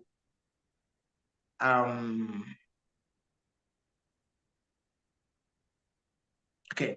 So having said so, we're able to establish that. So before I go, I want to be sure that we are all together. So I will need someone to mention the 4 components of emotional intelligence that we discussed. I wish I can point. All right. Okay. Do you have a visual of the class? Okay, so go to the back. All right. Yes. To the back, the last seat, there are 4 people there. So each person will mention one of the components of emotional intelligence, starting with the one at the extreme end. Yeah, the one at the end with white. Yes, then we go. That's from the right. No, not this one that I'm seeing, the other one. Yes, the other one, the last. Yes, the last You mean one. on my right hand? Yes. All right. You mention one, then the other person will mention one. My name is Daki. One component of self-control, emotional intelligence that we learn is awareness of others. Okay, awareness of You get it, others. sir? Yes. My name is Doris. The other one is building relationships. Okay, building relationships. Yes, thank you. I'm Faith. Empathy. Faith, you said? Empathy. Okay, empathy. Yes, it's also a component, but we didn't discuss it as one of the headings. right? Empathy is part of it. We have discussed it in it, but we did not discuss it as a heading. Self-awareness. Empathy is a component of emotional intelligence. We have discussed it in the course of what we discussed, but we did not mention it as a component. Self-awareness and the motivation. Okay, yes, motivation, yes. Yes, motivation, yes. So, okay, the next person. The fourth one is self-control. Okay, self-control. Okay, so the first one we discussed was what? Yes, another person. All right. I think I'm John, Pastor John. Okay. I think number 3 is awareness of others. Yes, somebody has mentioned awareness of others. Then self-awareness. Is there anyone who mentioned that? Self-awareness? Okay, so we have self-awareness to self-control, the ones we discussed, and self-awareness, we have self-control, and we have building relationships, right? So those are the 4 components we discussed. Then empathy and motivation. Empathy and motivations, we have discussed it in the course of faith. We talked about you know yourself, you set a target for yourself, motivate yourself. What are the things that actually motivate you to do something? When you say, oh, when I finish this, I can go and drink 1 cup of garri, you know, so that's the motivation. So you want to finish this thing you're doing before you go to finish to drink garri. So that will motivate you. A kind of reward at the end of what you do is a motivation. So those are the components of emotional intelligence that we're able to discuss in the course of this. So Mr. Victor, I will need someone to tell me just briefly, what does self-awareness means in his own understanding or in her own understanding? What does building relationship, what does self-control, and what does awareness of others entail? So based on the person's own understanding. All right. Quickly before. So do you want to cherry pick anyone? Okay, so I can see my sister here. Here, okay, the 2. Let's start with the one with the wonderful watch. I can see. Blame your watch for it. So self-awareness. What do you understand by it? My name is Faith, and self-awareness is the understanding of the environment, the understanding of yourself as a person, and the environment around you and the people within that environment. Okay, thank you. Yes, so the next person close to her. Hi, my name is Saido. Yeah. So Your what I name is? understand, Saido. Saido, okay. Yes. What do you understand by self-control? What I understand about self-control is the cornerstone of the emotional intelligence. It's a way of, like, yes, you are self-aware, but then how do you react to certain emotions, and how can you control yourself when you know, like, yes, when I'm angry, this is what I do, and this is not what I don't do. So it's more of like you're self-aware, but how can you control your emotions? Okay, perfect. So the next one, awareness of others. What do you understand by that? The next person. Oh, the next person. Okay. What is it? Awareness of others. Okay, awareness of others is the ability to maintain or to empathize with others, given in a different setup. It could be in the society, at the workplace, provide that you are empathizing with them. Okay. Okay, thank you very much. Then build a relationship. The next person. All right. Hello, good afternoon. I'm Eugene. On building relationship, this is the way of understanding others' abilities for your own benefits. Oh, perfect. Thank you very much. This is really wonderful. It's actually an interesting time with you. And I'm happy that I can see that we understood the components and what it entails. I would want to appreciate the organizers of this training for giving me the opportunity to reach out to you and share my thoughts on the aspect of emotional intelligence in the context of conflict resolution. And I believe that and hope that you got something valuable that will add value to your life, your relationships, your businesses, and that I hope that we will all become emotionally intelligent in the way we interact from now henceforth. Thank you very much for listening. And to Victor, I want to appreciate you especially for extending this hand of fellowship and invitation to me. And I'm very excited, meeting you. My name is Nanchang Nangwang, and I look forward to connecting with you if you're on social media, you're on LinkedIn, you're on WhatsApp, or you're in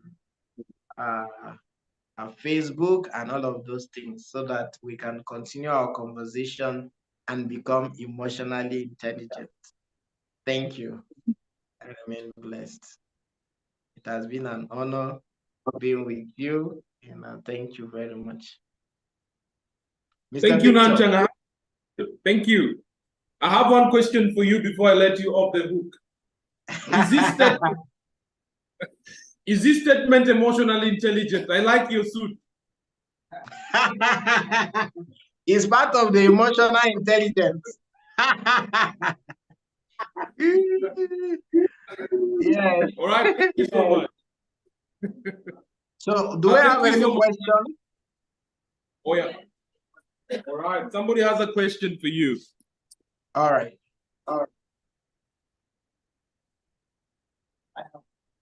Okay, thank you for your time. Class was so delicious, so we hope we could meet again. This is Adam speaking, and I have just two simple questions I want to ask. My question one is, how can I identify unhealthy and healthy emotional behaviors during the mediation? That's question one. Question two, can I use W questions in emotional situations or in emotional intelligences? Thank you. Okay, I didn't get the question properly. Number one is, how do you identify good emotional behaviors? Unhealthy and healthy behaviors during mediation. Okay, unhealthy emotional behavior. Okay, then the second one is, how do you identify unhealthy emotional behaviors during a mediation? And the second one is W question. Can I use W question in emotional intelligence? Mr. Victor, can you re-echo that? Like who, where, when, why? That's what I call it. Can you use them? They are the emotional intelligence. Like someone. Can you use what?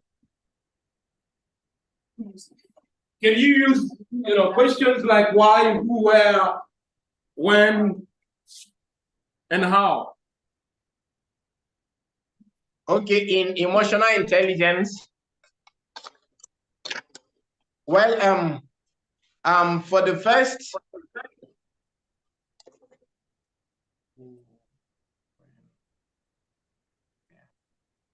Well, let me start from the first one. This second one. You see, in the course of a mediation session, you as the mediator, you are the person who you are supposed to be an emotionally intelligent person. So when you finish introducing yourself in your opening statement and you give opportunity for the parties to say their own opening statement, you can use this who, where, how, and all of those things to be able to, these are questioning that will give the parties opportunity to say more so that you'll be able to understand the emotional state of the people, because most times some conflicts are actually emotional. People are hurt, right? Let's say in one of the scenarios that we usually have in settlement house during our training is an employer-employee kind of relationship that two of the parties, the woman and the man, two of the parties happen to find themselves in, the woman is the head and she employs this man, and they end up in a kind of emotional relationship. The man is actually married, so when he came to his senses and then he said, I cannot continue in this kind of relationship again. And then the woman got very angry and she started victimizing him. Now you see, aside from the fact that this is actually a problem, when you come to the mediation table, if you are not able to address the emotions, you will never be able to address the conflict, because the conflict on the surface is an employer-employee relationship. But the underlying factors promoting that relationship conflict between the parties is actually an emotional issue, which this person feels that you have broken my heart. I felt that I've gotten someone I can be relating and having affair, cooling myself and all of those things. All of a sudden you said no. So the harassment, the withholdment of his benefits, during the COVID-19 and the allowances that needs to be paid. In fact, he said he wants to terminate his appointment. So when you ask these questions, you'll be able to get to the root of the problem. And as someone who is emotionally intelligent, you should be able to identify what the problem is. And if it is emotional, you should be able to know how to address it. So at some point, you break into caucus so that having identified the main issue, and one party may not be comfortable speaking about this thing in front of the other person. So you break them into caucus and then discuss with this person until you feel that the environment is safe. So these questions, who, when, where, when you identify the appropriate one, you use it to be able to solicit and get relevant information that will help you know. Since you already understand what it means to be emotionally intelligent, you are able to know what is actually fueling the problem. And once you get that emotional issues resolved, it will bring the other issues, down, because the emotions happen to be the pillars of the conflict. I don't know if I've attempted this particular one for you. Do you understand? Are we together? I don't know if I attempted the first one.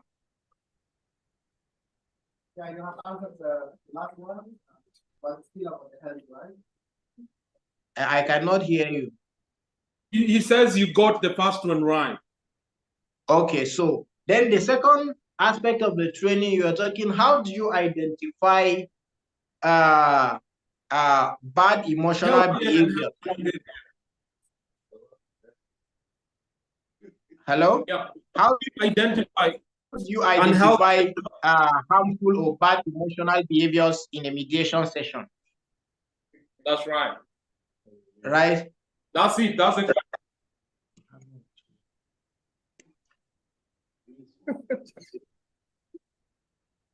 Okay, so now you see, when you see emotions display, you don't need anybody to tell you. It's very clear and obvious.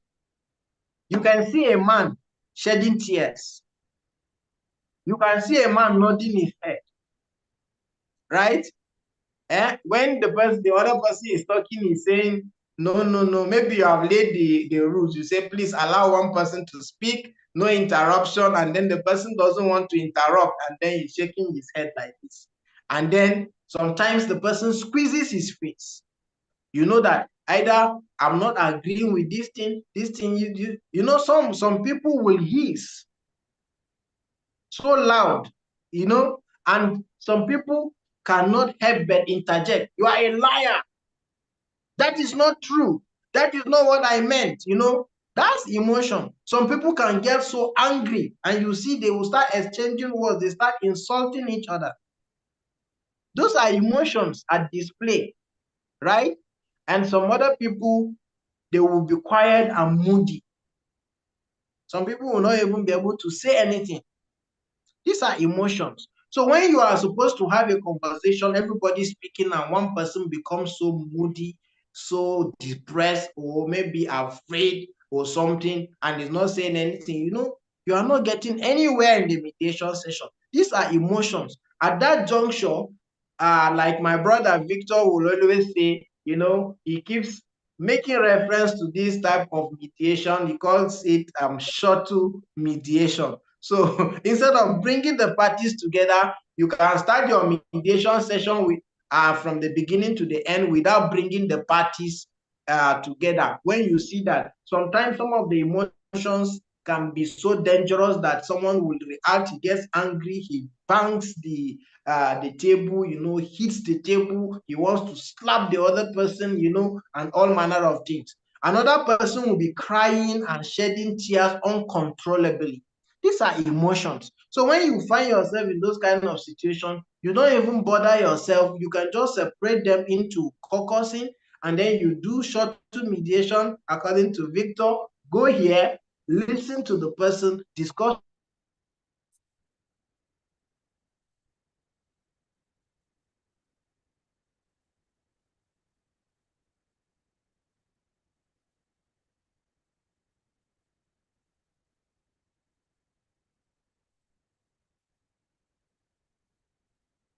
I think you're frozen in time.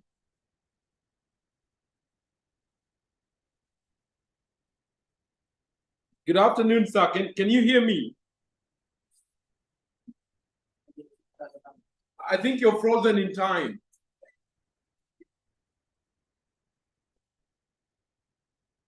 Okay. In the meantime, do you have any other questions that I know is working with great to come on? Any other questions? Okay, thank you. Any other question about emotional intelligence? All right.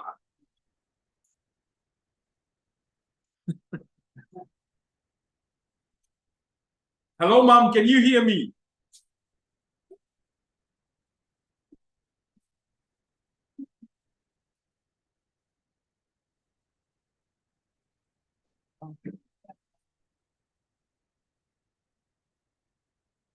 Yeah, that's the one. That's the one. That's the one. That's why I said mom. That's the one.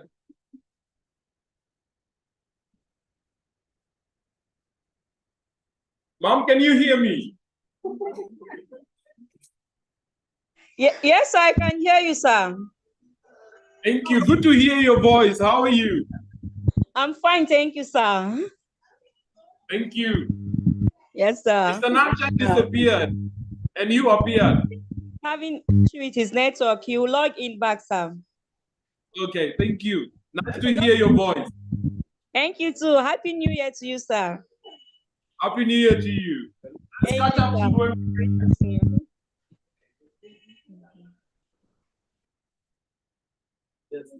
All right. All right, emotional intelligence. I think he's working his way again. Now, there's a story about Nelson Mandela on his emotional intelligence. He was then the president of South Africa, first black president of South Africa. And he invited a businessman to the president's palace. Sorry. Oh, I here think you are. I think it was the network. It's Yeah. all right. I Yeah, got to so- say hi. Okay, so I don't know if he understood what I was saying. You know, emotions when they are displayed, you know, let's say the two parties came to the table and both of them decide not to say anything. They just put their heads on the table and everybody is quiet. That's emotions, isn't it? They are displaying. Maybe they have so much, a lot within them that they don't have the leading to speak. So you may have to take them to separate rooms to begin to see how you can get them talking, because without talking, they cannot resolve any issue. So these are negative emotions. You see them, and then you see this emotional intelligence. You see they interlap with some of the things you do when you undergo ADR certification trainings, because you are going to do active listening, you are going to do effective communications, and you are going to do verbal and non-verbal communications. These are some of the things that you can read someone. Someone will be telling you, nodding his head, thinking that you are saying yes, but it is a different thing within. You know, somebody say, "Oh, how do you expect me to tell my uncle to his to tell my uncle that he's lying in front of other people?"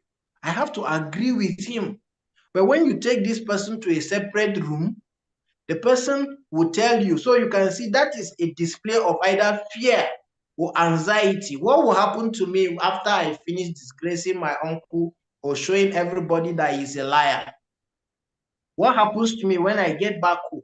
So anger as an emotion is on display. You should be able to understand. Sometimes you look at somebody's eye. He's talking, he's looking at the other person. What he's trying to say is looking at the other person. You know that something is wrong. This person is not free to speak. He's not free to say what he wants to say. It's a display of emotion. And if you don't understand it, you think that the person is telling you the truth. All the things that the person may be saying at the moment may be under influence of the presence of the other person. So if this person did not open up to you to understand the context and the real issues, the pillars sustaining this conflict or this dispute, and you just continue, you think you are making progress, you are not making any progress. At the end of it, you have a settlement that the parties, one of the parties, especially the person whose emotion you are not sensitive to, will not comply to that terms of settlement. He will not comply because as far as he's concerned, he just flow along, and the mediator is unable to identify his emotions, and that his mind is not even in it, or he's not even in a position to say what he needs to say. You know, so those are emotions, and I hope that I attempted the question. I know, Mr. Yeah, do I attempt your question? I know Mr. Victor may have something to add to it. No, it's well done. Thank you. He's saying he's grateful. You attempted to the questions perfectly and appropriately. I think you're frozen again. This is my time. Okay. I think he's going to find his way back again, just as he did the other time. But I was in the middle of a story. Right? Nelson Mandela. 18th of, okay. All right. So 18th of July is known as Nelson Mandela Day. That's how influential, that's how prominent, that's how Mandela is highly regarded in higher schools. So Mandela is the president of Black South Africa. Was, okay. I'm telling a story in the present tense, but it's all right. Thank you. Thank you for that. So Mandela is the president of South Africa, and he invites this billionaire businessman to the presidential palace. And the guy drives and he comes to the presidential palace. And after exchanging pleasantries, hi and that, they sat down and Nelson Mandela asked him, did you come all by yourself? And the man said yes.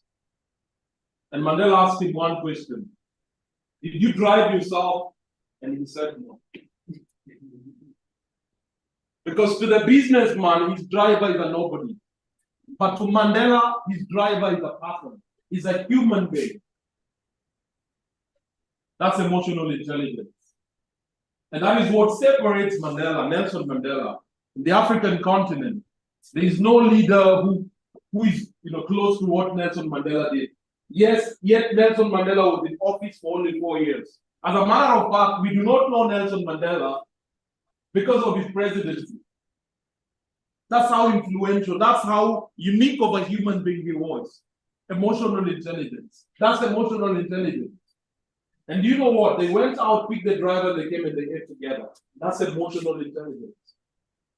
We live in a world where, and this is becoming a reality, you will not be successful simply because you are intellectually gifted. And in no way do I mean to undermine intellectual giftedness.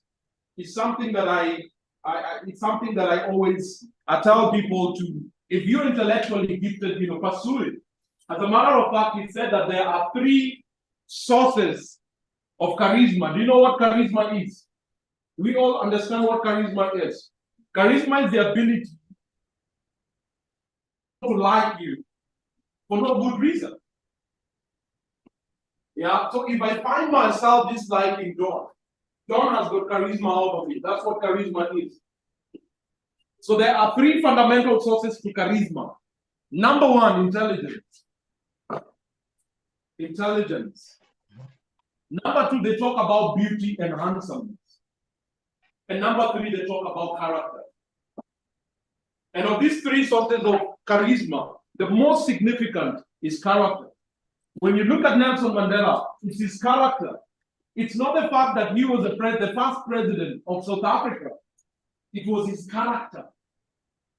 And so emotional intelligence is more closely associated with character. There's a place where character will take you, that talent will not take you. There's a place where character will take you and intelligence will not take you. So emotional intelligence is becoming a reality. It's becoming very prevalent in our society that the most successful individuals in the room will be individuals who are emotionally intelligent. And I think Mr. Nanchan did a wonderful work. He did a wonderful work. Do we all agree to that? Yes. Do we all agree to that by show of hands? Yeah. Thank you. I hope we have become better versions of who we are. We've become better.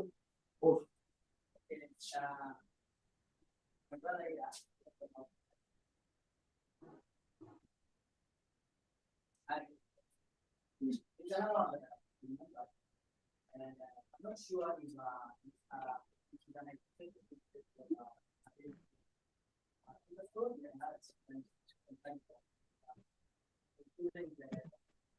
before the secession, Sudan, South Sudan, with the time during the ceasefire, they were taken to, I think, around 1980,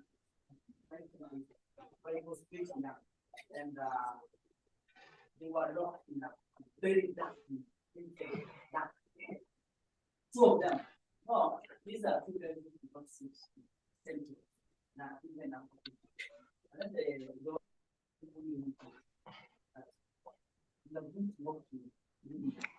Okay, so Mr. Victor, I don't know if I don't know if we are done. I may need to jump into another meeting if yes, there are no further questions. Any other questions before we let him off the hook? Okay, and what do we want to say to him? Anyone who wants to say something to him? All right. Anyone who wants to say something beyond thank you to him? Okay. All right, just a few seconds, sir. I know you need to run elsewhere. Yeah.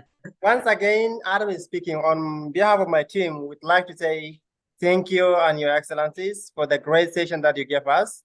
We look forward to continuing with you together, and we look forward to host you once again and be kind of person like the way you are and be blessed all the time. And finally, we can say if you have the soft copy of this session, kindly send to Victor and Victor will share with us. Thank you. All right. All right. Thank you. Mr. All right. Victor, I think you've recorded the session and it will be on, it will also be on YouTube. Just check Settlement House ADR Training Institute and it will be there.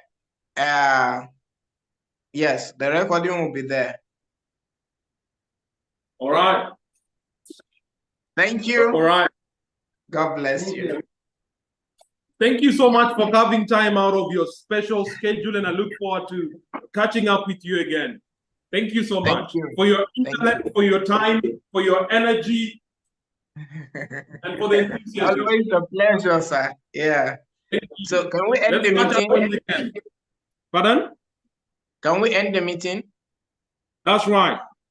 Let's catch up when we can. We can, right? Okay. We can, right? Yeah.